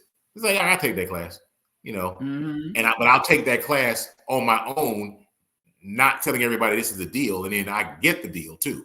But that's all about that's just about how you navigate that particular patch of land. But I don't know how he gets. I mean, I know how he gets back, even with the conviction. It's got to be a good publicist, somebody, a good team. He's got to really do a lot of, you know, the soul searching, chest beating, you know, head down. You know, I finally saw the light, kind of a thing. You know, basically groveling. Hey, the reality is you got to decide what the game is. You know, you got to understand the game and how it's played. And then you never heard anybody talk trash about somebody who groveled, unless they groveled and then acted like, you know, it was a lie. You got to. That's what a publicist is about. You know, sometimes it's not time to. Don't always bang on the giant's door because he might answer. So sometimes you got to be like, you know what, I'm gonna be humble and I'm gonna just creep on by. and said you got to think strategically. But I'm a trial lawyer. I want to fight, but I'm like, hey, think strategically. Get you somebody who can help you with that. And I'm a fighter, and I just like to fight because I just like to fight. But I mean, I do. I'm very confrontational, and I'm proud of that. So whatever. I'm going to fight you until we figure it out. Win or lose, I'm going to fight. But no, I think just from, you know, conversations and things like that, and the fact that I know that he's just in a place of just accepting, you know, God's will, you know, because we all have spiritual beliefs, you know, accepting that this is just part of God's plan and whatever happens. Right. And I'm a firm believer in that. As much as I like to fight, I live up to my name, you know, Daniel, you know. I like to, you know, I'm also of the thought process of discerning when you got to just kind of like know when to fold. So I think that if nothing else, if he doesn't go the groveling route, which I personally, that's just not something, it's just making me shiver just thinking about it. He should probably just go back to basics, because he said, you know, before all of this big celebrity and everything just started piling on in terms of, you know, how fast he was going in his career, he said, I just want to act. I just wanted to act. When people asked him, you know, are you shocked that your career is taking the turn that it's taken? He's like, I just wanted to act. I didn't think. So I think he should probably just go back to that. Being okay with just wanting to act. You know, he did not plan to be this big, you know, the straw dog that they like to build up just to tear you back down again. You know, he was not planning for this. And I think that's why he's at peace. Say that again. But I agree with that. The straw dog and building you up. That's what they do. They always want to build you up so they can tear you down. But and I want to clarify when I say groveling, I don't mean I was wrong and I lied all along. Mm-hmm. I mean the whole look. I had to come to grips with this. If judges and everybody said that I did wrong, I just had to sit there and say, it's more the revelation. I didn't think I did wrong, but but I had to come to the reality of now that I'm here, what do I do? Because if you go too much against it, and people just are less forgiving in the context of the world that he's working in. So I wouldn't say grovel. If you plead guilty, you grovel straight up. Mm-hmm. I just pled guilty, and that's just straight up groveling, belly up. But if you went to trial and you're moving on, I think you have to go with a different approach. And it may be, I got the revelation that what I did, there was still something wrong in what I did. Well, I don't think what I did was criminal because I didn't do all that. I understood that, like I said last time, I understood the role I played in that. I didn't set the fire, but I certainly was part of the combustible material that was there, and a fire started. So it's that nebulous. I understand my role in the process without saying what your role was, and then just saying, but I learned from that. And what did you learn? Don't date crazy women. Pay attention. If somebody's willing, you gotta, don't look for somebody who's willing to do the stuff. Like if you just gonna do all this, like with all the other issues that she had, that's a red flag. I had to learn. You got to learn to recognize red flags. And I can do a whole talk for women and men on that one because too many people. And he said that. He said that during the ABC News interview. He owned up to his part in the. And obviously, it wasn't to everybody's satisfaction, but see, he got the same kind of spirit I got. I'm very petty, and you're not going to have me out here saying I did something I didn't do just so that you can be happy. So he said, if I was able to do it again, I wouldn't have put her back in the car. He was like, as soon as she went for my phone, I would have left her in the car and ran. That's what he said. He didn't say, I wouldn't, and please, I should. No, he didn't say none of that. He kept his head up and he cut to the chase. He was like, if I could have did it again, I'd have recognized these red flags, like that kind of thing. And of course, not everybody was feeling that because they wanted him to be like, well, I would have tried to talk to her, and I would have. But the people who weren't feeling it were probably people who were opposed. I said people who were opposed to his interview were probably people who were opposed to what he said on the interview were probably opposed to him the whole time, whole way along. So he couldn't have pleased them anyway. Even if he said I was wrong, they'd have been like, well, then why did you fight the trial? So there's no win. So for them, I understand because I am kind of that petty too. It's like, you want to apologize? I said what I said. I mean, if you don't like, I'll apologize if I said it too mean, but I'm not going to apologize for the substance of what I said because I meant what I said because I said it. Exactly. And that's literally how he came across. He came across just like that. And I was like, more power to you, because that's exactly what I would have said. You're not going to get me to sit here and say something that I don't really mean just so that you can like me. You know what I mean? Or be unrealistic and say, I'm going to let this girl take my phone and I'm just going to sit there. Because in reality, you wouldn't do that. So why would you expect me to do that? You know, robbery. She took my phone. Right. Like what? No, I'm not going to let her sit there and take my phone and scratch me in my face and scratch my arm and pull my jacket and chase it. Like, are you serious? Exactly. You know, they're like, you're bigger than her. You know, what's funny is she knew that too. You know, I'm just going to point that out. And it wasn't a surprise to her or me. She kept saying, "Oh, he's stronger than me. He's bigger than me. I knew it to be the weight of his body on top of me." Yeah. In this instance, it was a problem, though, right? Right. Everybody said, everybody. I remember when I was younger, they were like, "Man, you too big," and I'm like, I can't help that I'm big. I think that's the problem of the other person who wanted to push me. Don't push a big person, because when they push you back, it's gonna it's gonna be a natural push. Right. Don't do wrong. But I think that's the thing I'm stuck on. Right. And the crazy part is she kept pushing the narrative of how strong and how big he was and how heavy he was. But then when you were faking unconscious in the closet, you strategically had no panties or pants or anything on when he found you, because you thought that you were going to be able to lure him back in.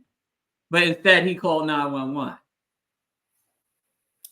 See, there's other facts. Those facts of the case, I know because they are frustrating to me because I've seen that before. And it's just almost like, I did all this stuff, but you know how weak I am.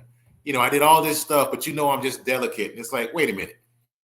All the stuff you did not acknowledge your delicate nature. You know what I'm saying? Right. You knuckled up, put your hair in a ponytail, put some Vaseline on your face, and you was like, I was ready to fight him. And what happened? Well, I got beat because he's bigger than me. Well, you knew that when you came ready to fight, and you probably should have backed up. And I don't encourage men hitting women, but I will certainly say that. Look, I'm equal opportunity. That woman killed that man, right? Remember the one lady who she shot him in the shower, stabbed him. I can't remember her name. Jodi Arias. Jodi Arias. Jodi Arias. Yeah.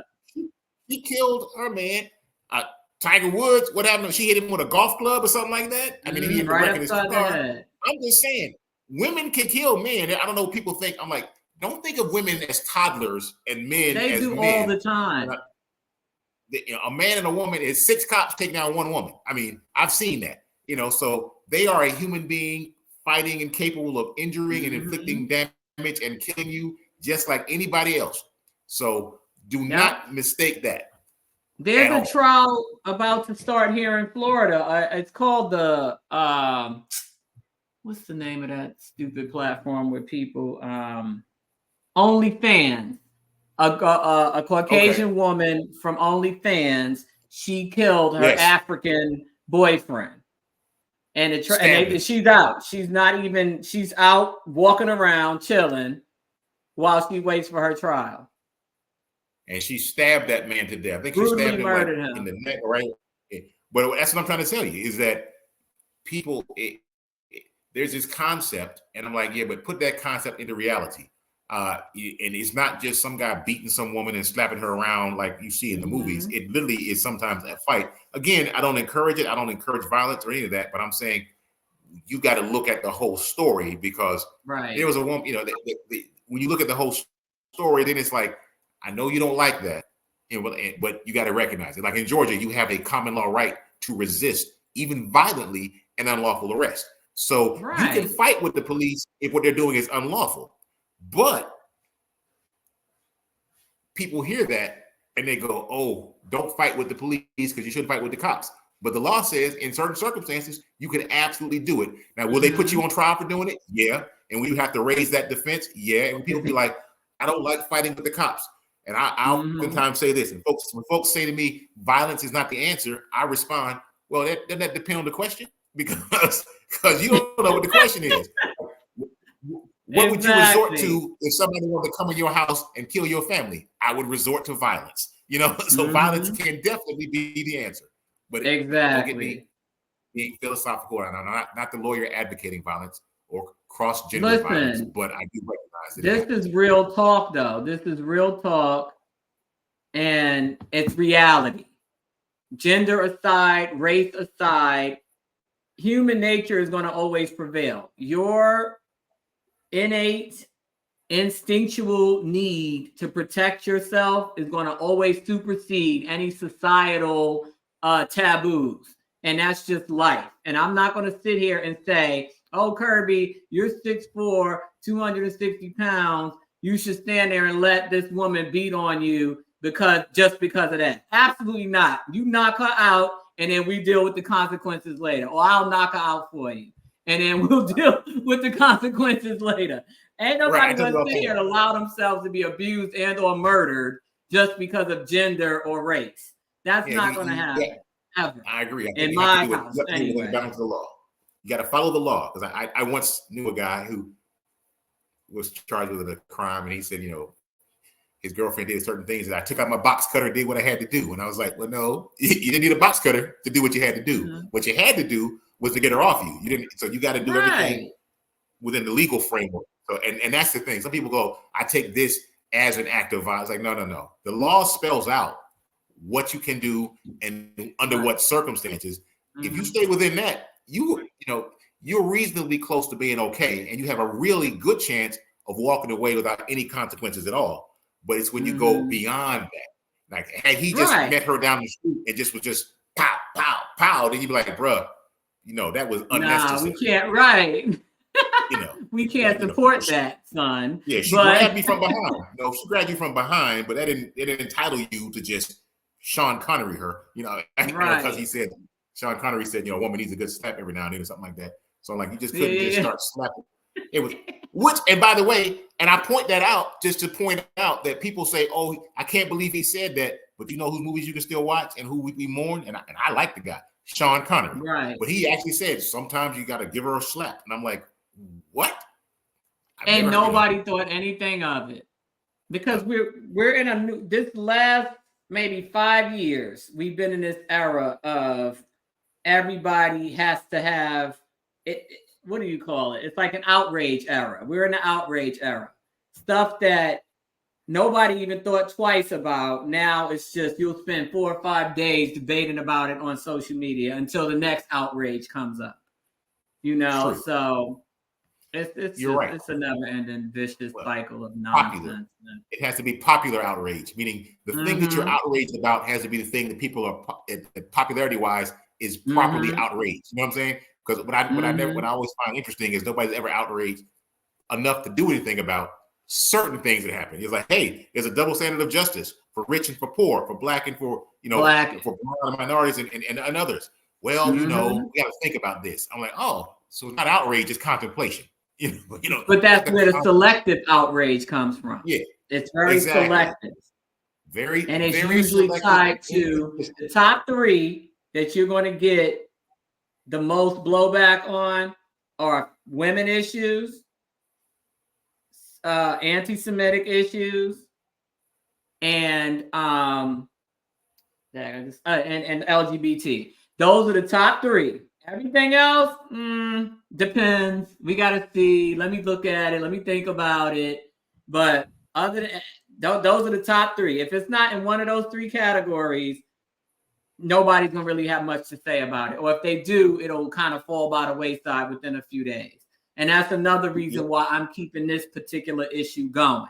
Because I'm like, we need to focus on not only the racial disparity when it comes to situations like this, but the gender disparity and how women are being allowed to get away with things that were specifically white women.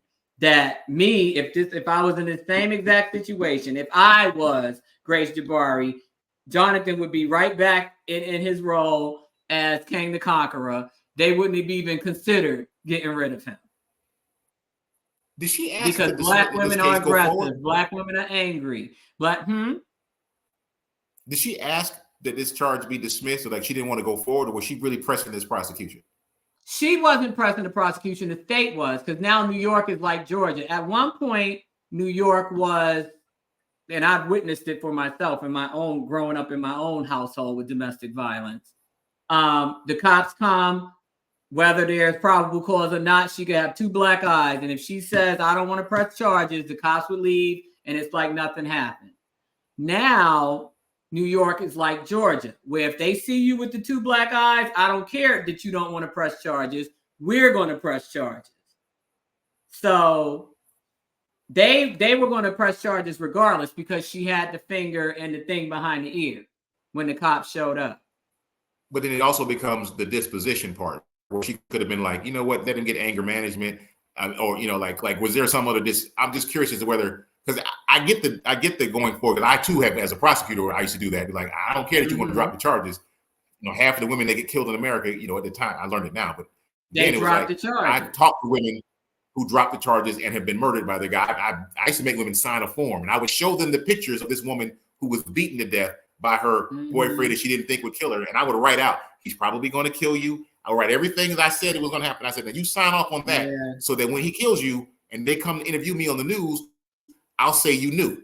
Now those women would always go forward, but they would also say, well, this is what I want for the outcome, and we would listen to that. So I'm just curious as to whether she was saying, and not that she had an obligation to it. I'm not putting a burden on her because she occupies the status of victim. But what I'm curious about is whether she advocated a disposition that would have not involved jail, maybe involved counseling or something of that nature. And the state was like, no, we want to go to trial. Because for you to go to trial and to go to trial for this long, all this other stuff on this case, I'm like, well, did the victim want to go through that? Or did she actually encourage you and get him in the fact that this was a one-time thing with her being arrested?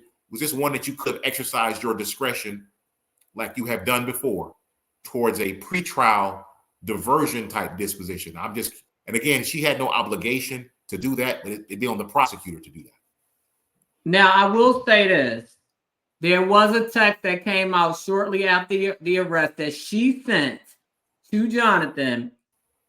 I mean, if it wasn't one big paragraph, it probably would have been about 5 paragraphs, where she basically said what she told the cops, that I started the fight, she said that she said all this to them, that she was not going to cooperate, that she was going to tell them that she was the one, and she was the one that started it. But of course, the Darvo people tried to say, well, that's typical of abuse victims. They say things like that. But obviously the testimony came out that is actually what happened. That's the only attempt that we know of that she made to try to reel everything back in. However, the issue is, and it's completely speculation, but the defense on cross did bring it up and it was objected to and sustained.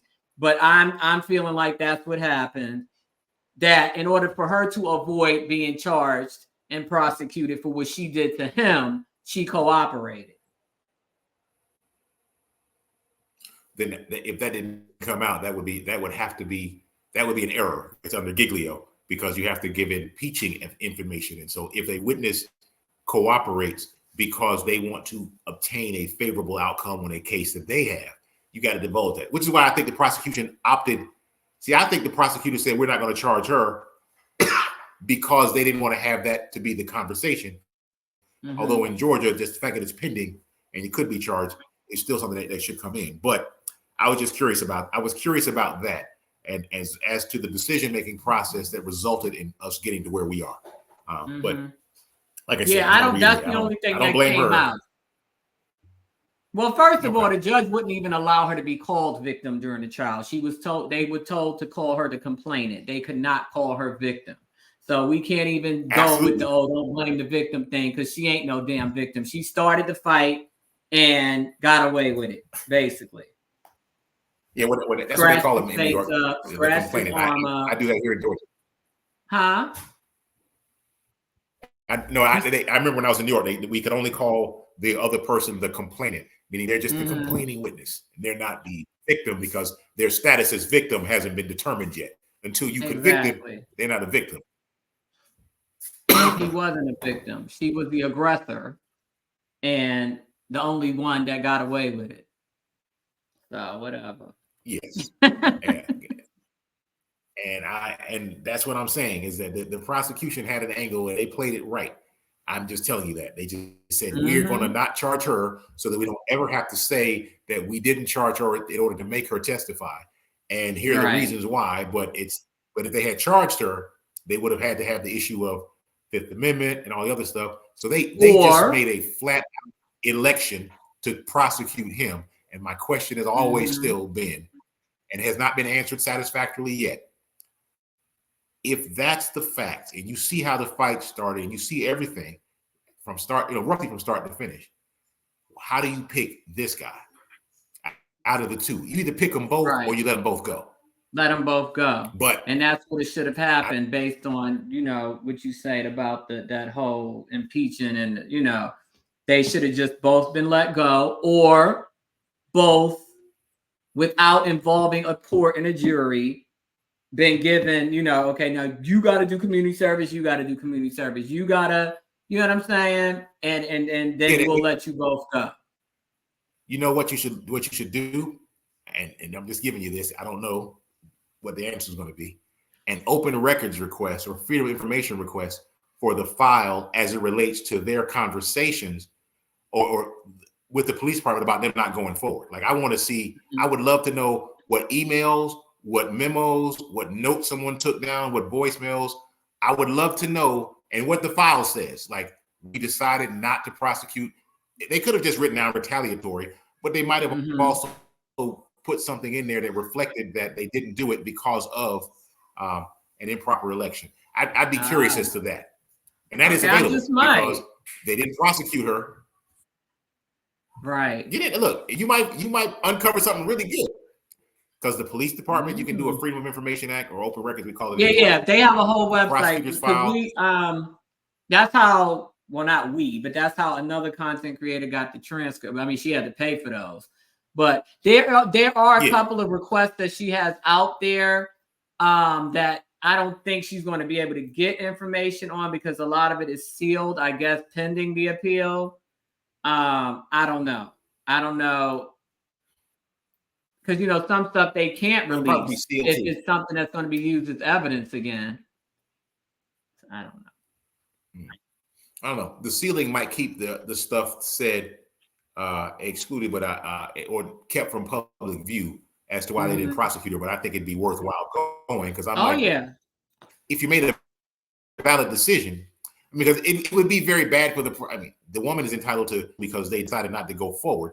However, it would strike me as important to know if it clearly stated we're not going to go forward, and the prosecutor wrote she did it, just not going to go forward. It'd be like, wait, whoa, explain that to me. So that's just more of the double standard of justice component. But I would be curious to get as much information about that as possible because I would still love to know whether the prosecutor even told the court the truth when they were in court explaining why they didn't prosecute her.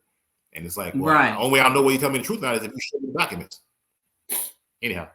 That's a good point. I'm going to do that. I am. Hopefully I can get it. Because, now that's sealed. Yeah, we'll see. They are so corrupt up there. Oh, my goodness. This is terrible. Motion to unseal. Hey, you know what? Yeah, again, right? Nothing beats a failure but a try. That's the moral of the story. Right. That is true. Well, this was good. I appreciate you joining me again. I feel I'm hoping. Well, no, we'll talk again soon because regardless of whatever happens on Tuesday, assuming that they don't reschedule it again. Well, not again, but it seems like every single hearing, even the trial, they always end up rescheduling. They have not once yet held an event on the day and time that it was supposed to be held. So I don't even know if the sentence is going to happen on Tuesday. They might end up rescheduling it. I don't know. But even regardless of whether it happens or not, we still got the appeal. And whatever happens, this is just like a never-ending saga. This is gonna have to be a Netflix special at some point. Look, this is how court goes. My clients ask me all the time, does it take this long? I'm like, yes. That's part of the job. Coming to court and going, nothing happened. What happened? They rescheduled. This didn't happen. I didn't have something. They didn't have something. And you so get much all stuff, the way there and find out they're going to reschedule it. Like, is there no way to reschedule it before the day of? I've asked myself that question because I've driven to court. I drove to Savannah and they said, oh, we didn't produce your client. And I'm like, you didn't bring him up? Y'all could have told me this when I was in Atlanta. We didn't bring him over. I'm like, well, you didn't bring him over. I don't got to drive down. And I actually paid my daughter to drive me while I prepared in the car because court was at 1 o'clock. I was like, we'll just leave at 7 in the morning and I'll just work in the car preparing. So when we get there, so I had a chauffeur. We had good father-daughter time coming back. But the fact of the matter remains that y'all could have called me and told me. So that's a 10-hour round trip drive for nothing. For nothing. For nothing. That's insane. I've done it other times. Other courts, I go. It happens all the time. It's a hurry up and wait, and then hurry up and hurry up. That's how court goes. So, quick question. That's what I wanted to ask. Because again, I didn't frequent courthouses in New York for obvious reasons. But sentencing. Do they do just the sentence for the person? Because I know, like, when they're doing indictments? They tend to have more than one case going on at the same time in the courtroom. Like, you'll have multiple criminals in the courtroom and they just go one by one. You know what I'm saying? Yeah. Going down the list. When it comes to sentencing, do they do it that way too? Or is it your specific day and time? Both and. Meaning you might have several defendants on for sentencing under various circumstances. Let's suppose somebody took a plea. So you could have had people who took pleas and were awaiting sentencing. You could have people who are just for whatever they had trials, they're there for sentencing. But sometimes, or they could be a calendar anyway. Like, I got other cases on today, and you're just here for sentencing. So, and I've been in court where I've had that happen too, where it's like, we got motions and everything else. Judge, we have so-and-so, we're here for sentencing. All right, cool, let's bring them in. And so I've sat in court and watched the whole sentencing hearing happen, and then we started our stuff. So it's not that they don't necessarily reserve that whole day for you. It can be, but depending on how long it's going to be, like, hey, how long is sentencing going to take? We got 15 witnesses, Judge, and we want to call, and all this other. The judge is like 15. Back up. So you mean to tell me for this misdemeanor they can still call witnesses for the sentencing? Yeah, people make statements. I mean, they probably won't. Asked me that. Somebody did ask me that, and I said I wish they would, because I would be like, have you ever seen that movie Dead Presidents, when Lorenz Tate got sentenced and he threw the chair at the judge? I said I'm gonna probably be locked up if they do a victim impact statement or some nonsense on this sentencing. So that means that can happen then. Yeah, because she could come in and make a statement. She could say, you know what? I mean, she think of it this way. She could say, Judge, I want to say that I don't think that he should go to jail. I mean, the prosecutor might say, let's go with 8 weeks. We want 2 months in jail. Was that not 8 weeks? Well, yeah, 8 weeks, 60 days. We want 60 days in jail. And she could come in and be like, make a statement.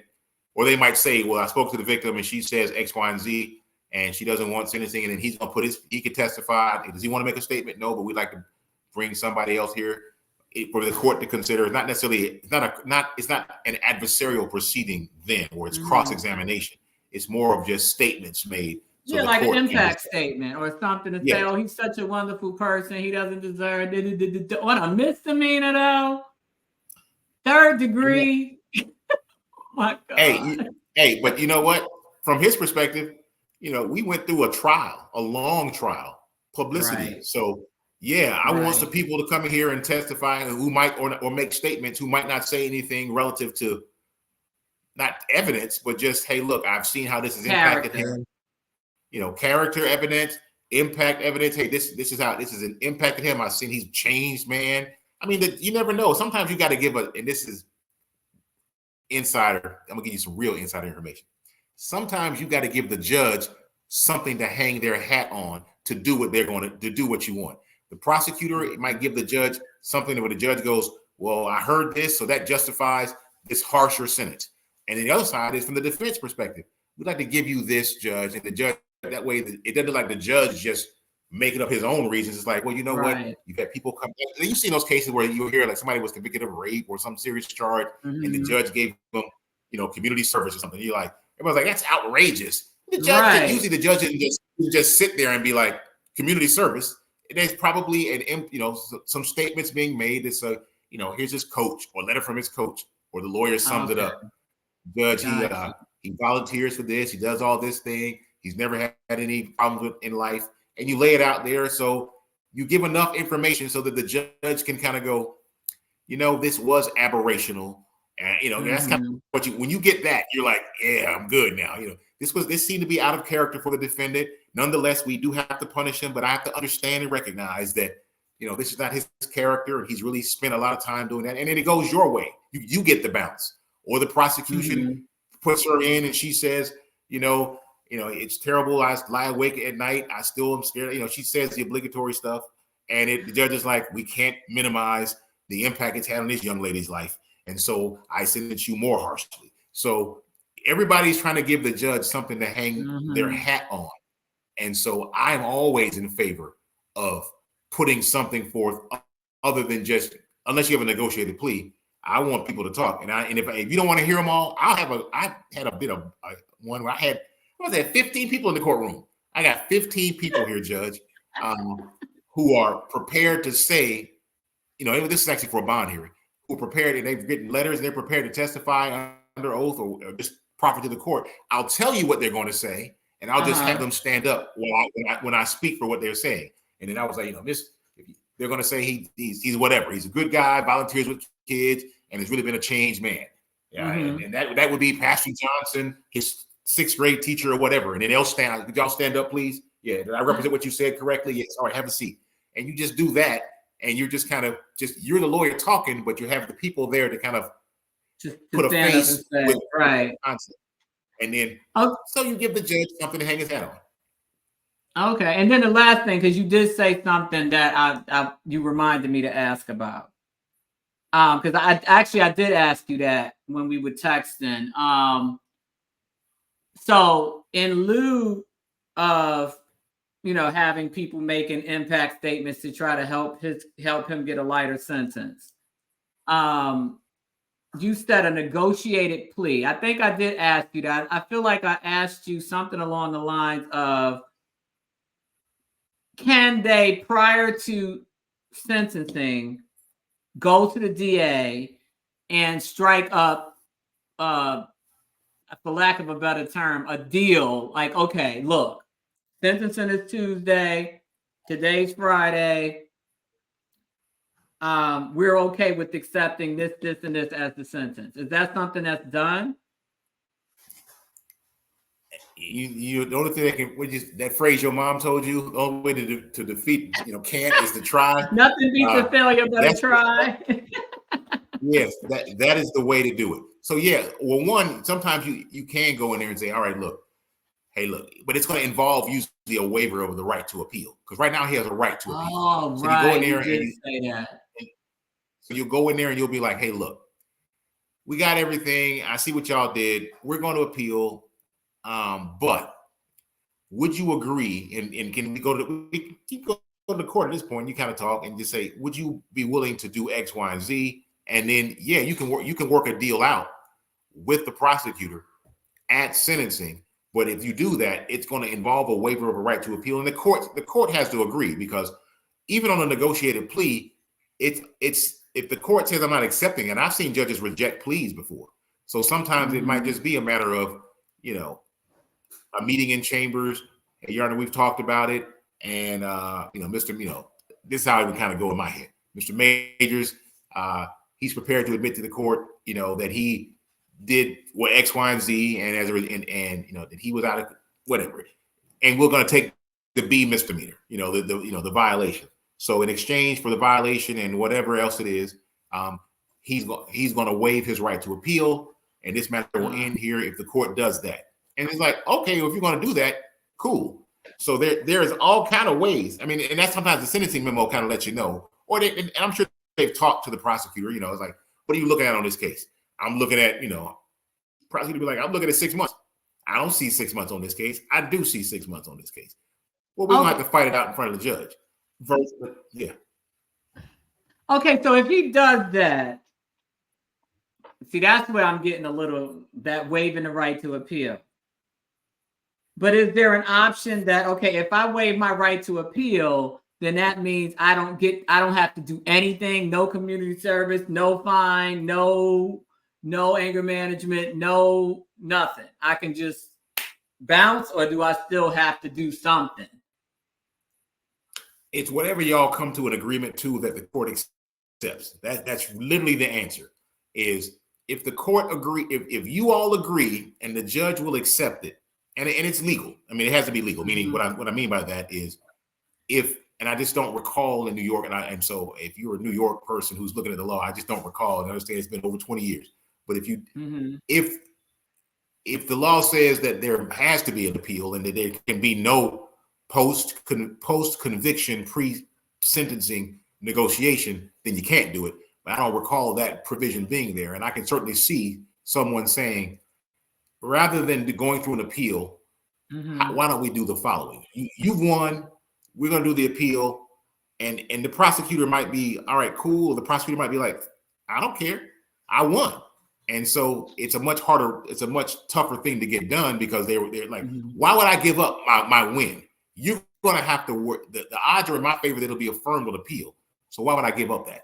So you're going to have to give them something to make them go, you know what? If you waive your right to appeal, and I'm going to need you to put some things on the record, because I saw your interview on whatever, the ABC or whatever it is, and I ain't like what you said. So I'm going to need you as part of this agreement to say, you gotta own some responsibility, and then waive your right to appeal, and we'll work, and we can do it. So they're not right now. They don't have to give up anything. So but the thing is, the DA already said something slick when ABC News did the interview. They obviously went to them for comment, and they posted a little quote blurb that Alvin Bragg said, and he basically was saying, insinuating, well, he said it, but the insinuation was that Jonathan was disrespecting the jury's verdict. That's what Alvin Bragg said in response to ABC News asking for comment.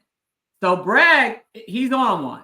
So that's why I'm like, and the DA and the ADAs, they're going to go with whatever he says, because it's all politics. You're not going to go against your boss, right?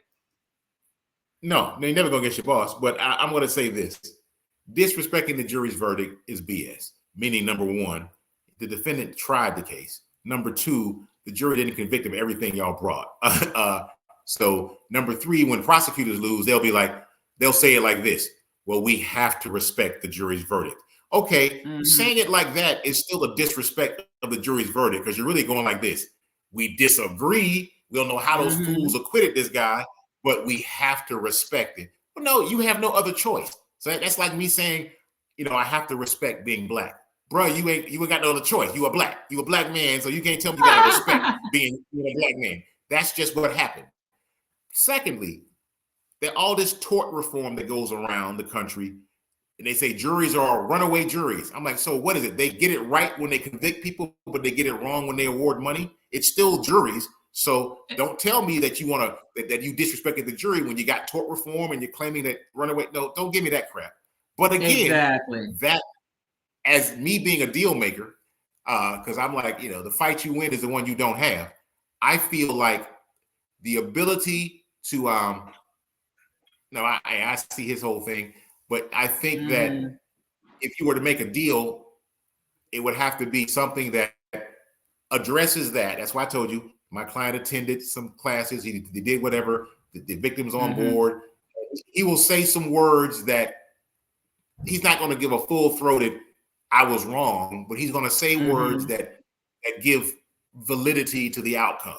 I have to, like I said, I would be like, my client will acknowledge that he played a role in the process. We don't be asking what his role is. Because his role was he was there. But my client will acknowledge his role in the process. He will acknowledge that he respects what the jury was about. It was going to appeal, but he has to understand how our system works, and that no woman should go through coercion or intimidation. That shouldn't happen to anyone. Not without ever saying he did that. And while he legitimately used and put forth what he thought was a meritorious defense, he is willing to take the whatever, and it's going to be the lesser thing, the B misdemeanor. He's willing to take that lowest thing and whatever comes with that to put all this behind him. So you kind of get, it's sort of a vaguely specific apology, meaning I acknowledge how this is bad if it was somebody else, but it just so happened to be me. I disagree with it. Right. You kind of gotta massage the system, because sometimes what you really want is certainty. I mean, if you don't care about certainty and you're like, let's ride, that's one thing. But if you care about certainty, then you're like, because I mean, on appeal, your odds are lower. So yeah, I'm not a gambler, but I'm just. I push it. Okay, go ahead. No, I'm saying I would just push it. Like, hey, look, I heard what you said. My question is there a way for us to get to a B misdemeanor only? Because on sentencing on an A misdemeanor, that's up to the judge, and we'll go through the appeal. It's not going. He ain't going to jail for a year. I know that's not happening. So we're fine. And statistically, I'm sure y'all haven't been raking everybody else over the coals, with similar fact patterns. So that being said, is there a way for us to reach an agreement for a B misdemeanor with a waiver of appeal? What do you need for that? And if they tell me there's no way that's going to happen, all right. If they say, well, we need some words said, we'll say the words. I mean, and it's just about making the deal. I mean, sometimes, there was a defense lawyer in New York when I was a prosecutor. When I asked him the question, back when I was, getting my mind right, I said, would you ever let a client who was not guilty, who was actually innocent, take a guilty plea to some time? And he said, yeah. He goes, if my client is facing 12 and a half to 25 years in prison, and he can get a deal that has no jail time, he goes, oh, wow. Yeah. So but that's what I'm saying. Or minimal jail time. Hey man, you're gonna have to do 2 years in jail, as opposed to what? 12 and a half. Okay, because at year 3, I'd be thinking to myself, I could have been out a year ago. And you're gonna think that to yourself every day until you hit that 12 and a half.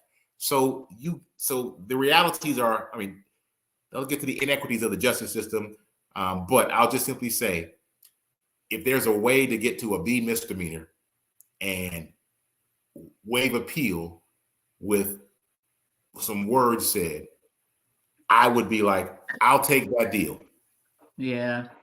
So what you explaining about what the other, with that story you just gave, that's what, like an Alfred plea, because even though you didn't do it, the odds are whatever evidence they do have would kind of point to you doing it. So you're just basically. Yeah. But independent of the offered plea, I've seen judges say, I'm not taking an offered plea. And it's like, look, all right, my client, I've seen people say, yeah, I'll plead guilty. And it's like, are you guilty? And seriously, they'll be like, are you guilty? That's one of the plea colloquies they'll say. In New York, they used to have to allocute, where you had to say what happened and you say whatever else it is. This is under oath. But I used to always tell people all the time, I said, this is the most bogus thing out there, because you're taking that plea, if just on a plea, you're taking that plea to get that deal. Because here's the thing, if I go to trial and get convicted, you're not going to give me that deal. Mm-hmm. And if I go to trial and say nothing and get convicted, you're not giving me that deal. So, and if you tell me that I can't get that deal if I don't say that I did it, I'll say that I did it. And you're like, well, that's the truth. No, that's not the truth. That's the fear-induced truth. You know what, Judge? Right. How did I think about it? Looking at 25 years in prison versus 5 years in prison, I do believe I am guilty. And what happened? Just like, I mean, what are you going to prosecute me for perjury, for lying that I'm guilty? That's never going to happen. I don't think it's ever happened in the history of anybody where you have been crazy accused. Though. It's crazy to even have to be faced with that. It's literally like, well, I'm not guilty in this life, but I might have been in a past life. So just give me the 5 years. I'm telling you, I've heard people say, you know what? I have done some stuff on these streets that if they knew, I'd be in jail. So I didn't do this, but I did some other stuff. So I did some other stuff. It is. Right. But here's the thing. Nobody has ever that I have never, I won't say ever. I have never in my 30, I've been a lawyer since 1990. What is this? 2024? How many years that is? 34. I have never heard of someone being prosecuted for lying and saying they committed the crime that they were charged with committing. Meaning you come in there, I didn't do it. Well, we're going to charge you. I didn't do it. I'll plead an offer plea. Court's like, I won't accept it as an offer plea. Well, I mean, whatever. Let's not argue about that part. The bottom line is, did you do it? No, but I'm pleading guilty because that is an offer plea. I'm pleading guilty because it's in my best interest. And the court's like, that's fine. I'm going to sentence you the same way. Right. I mean, but think about that. Your options are go to trial and be convicted and get sentenced to more, even though we're not supposed to punish you, but you put the state to its proof, or you just admit to the conduct. They don't care. And here's a dirty secret everybody should know. When you get a great offer, that's because the prosecution has a bad case. Now ask yourself this: the case could be bad. They can have a weak case, because there's evidence to suggest you didn't do it. But instead of dismissing, they'll just give you a better deal. So it has nothing to do with actual guilt or innocence. And so when you say, "Oh, this guy got probation," do they normally give probation in those kind of cases? No, they normally don't get probation. So what happens is you probably had a guy or a lady where they had a really weak case, tending to suggest that they did not commit the crime at all. And rather than dismiss the case or ask for a stay and do some more investigation to lock it down, they basically said, we'll give you a better deal. And I'm thinking, why are you giving him a better deal? Because you got a weak case. If he did it, what's it worth? Right. You know what I'm saying? But because it's like, this case is worth this amount, but now it's not worth this amount because we might not be able to prove they did it. Okay. So that really, what you're really telling me is you're fine with putting an innocent person in jail, just so long as you get to close that case. And the next big secret is, and keep the conviction rates intact. Absolutely. And here's the other crazy one. I had this happen when I was in Atlanta. I sent a case back to the police department. I said, this guy didn't do it. And you know what they told me? They said, as far as our reporting statistics are concerned, we arrested the right person. You all made a decision not to prosecute it. I'm like, no, the real perpetrator is out in the streets. I'm telling you, I'm sending it back to you because this guy did not do it. And all they told me, because they had a form I filled out, and all they told me was, he did it as far as we're concerned. The decision to let it go is up to you. And I'm like, that's the craziest thing. So what happens in court and truth and the police and truth, I'll leave it at that and just I'll let you think that through for a little while and marinate on that and let that really kind of, it's very unsettling when you really think about it. I mean, it works to my advantage, and that's where we live as defense lawyers. He's like, it works for me, but I'm just putting it out there. Okay, so let me just show you what we're, I said, I have to work it, but I'm just saying it's a little bit, I mean, it's a disturbing fact when you think about it. But it's reality, especially for people that don't have the deep pockets like Jonathan Majors has, because that's more often than not what's happening, because they can't afford to keep, you know what I mean, to keep going. So I'm gonna let you see what we're working with this DA, just so you know he was elected in 2021. So this is, I think, the election year, the year that they start re-campaigning again, because they get 4 to serve. Okay. So this is what he said about Jonathan basically not backing down and not, accepting the fact that jury fumbled the ball. Denigration. That's the word that I was trying. I couldn't remember the word. He has an above the law attitude. Yeah. This is the representative for Grace Jabari, but this is the same sentiment that basically the DA's office, you know, because this I think it's called Sanctuary for Families is where she got her attorney, and Sanctuary for Families and the DA's office basically work hand in hand. So that's something else that they would say anyway. That's a statement that they would say anyway. You showed them the book. I mean, no matter, he could have said, "I'm sorry," and they would have said he wasn't sincere. So they always just say the opposite of whatever he says and critique it. But what they did, what I do note, and I would throw in their face, which is, I think that your client has it above the. Why didn't your client demand that she be prosecuted for the crimes for what she admitted to doing on the witness stand? It's not even a question of whether she did it. She acknowledged doing it. And so isn't that an above the law attitude at its purest form? I did it. Y'all did nothing about it. I'll sit in this courtroom under oath and tell you I did it, knowing full well not a thing's going to happen to me, and tell you he did something too, even though you see me doing it to him in the middle of that video. Now, which of those two is the above the law attitude? I mean, that's just bold to me. It's going to always be the cocky brown person. You know that. Because we're supposed to always be looking down at our She didn't even get a deal. It'd be one thing if she got a deal. Right. But I'm just saying, she didn't even get a deal. She literally, she got a pass. We don't even want to cut a deal with you. We're not going to argue that you should get anger management, alcohol rehab, or whatever it is that caused you to act the fool that you were acting. We're not going to even address that. We're giving you a 100% pass. Yeah. Now you tell me. You know it was funny. You're not concerned with justice.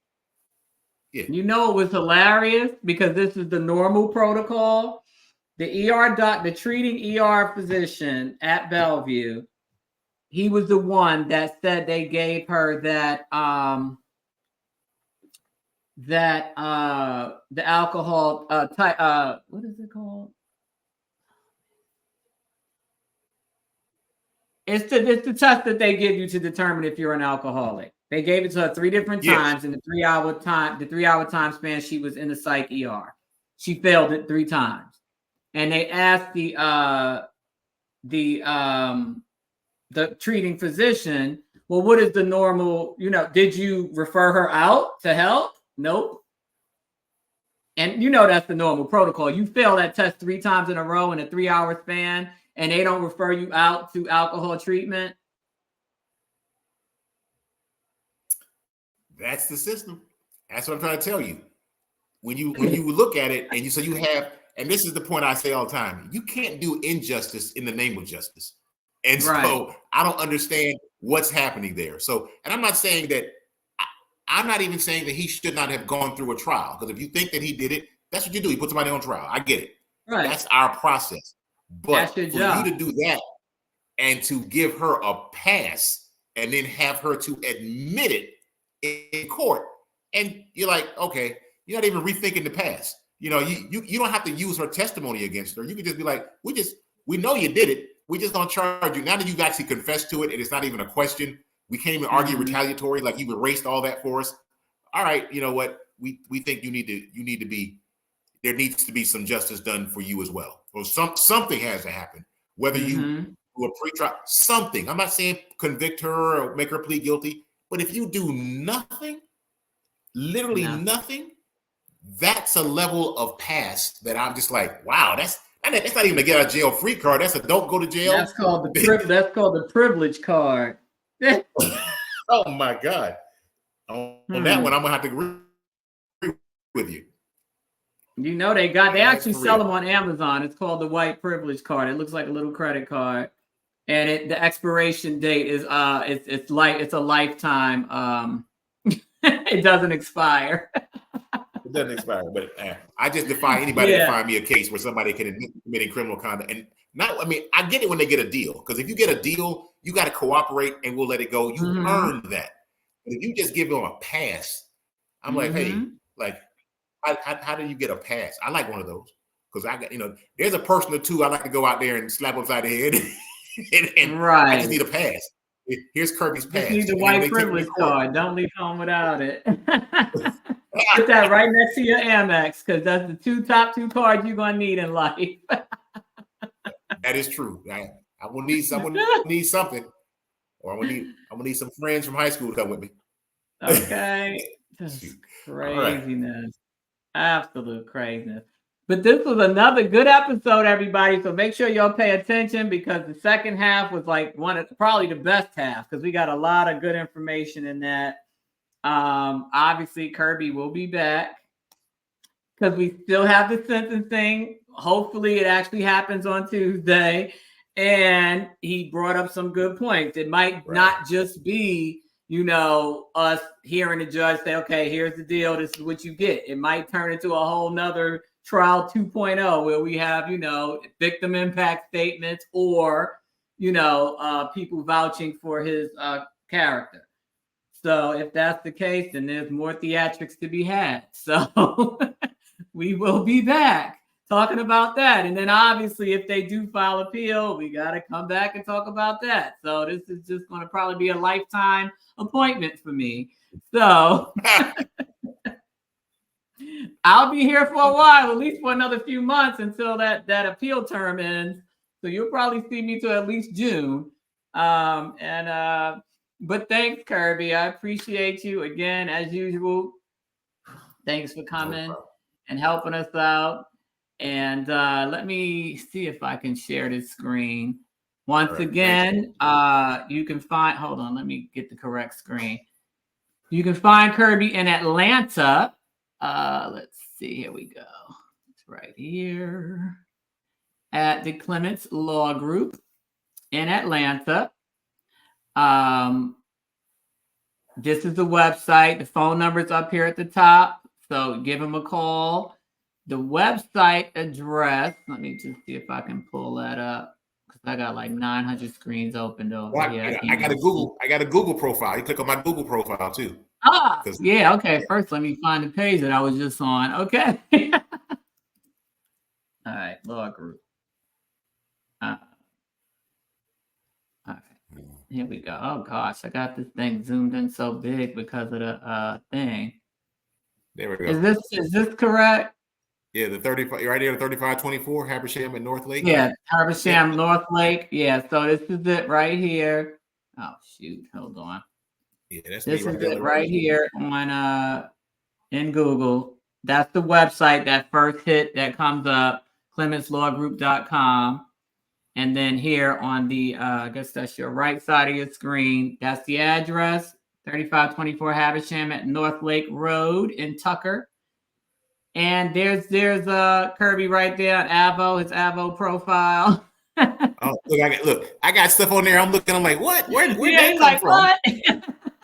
I'm like, Yelp. I'm on that's Bragg. I haven't been on Brackley Road in a while. There's yeah, and you gonna have to go into each. I literally had to go into each one of everything that popped up under my name and change all of them. It's such a pain because it doesn't it won't update. It won't update on its own, unfortunately. So yeah, that is crazy. Yeah. So find Kirby for the purposes of this conversation. Obviously, defense, criminal defense. Like he said, he's going to Savannah on Monday for a murder trial, murder case.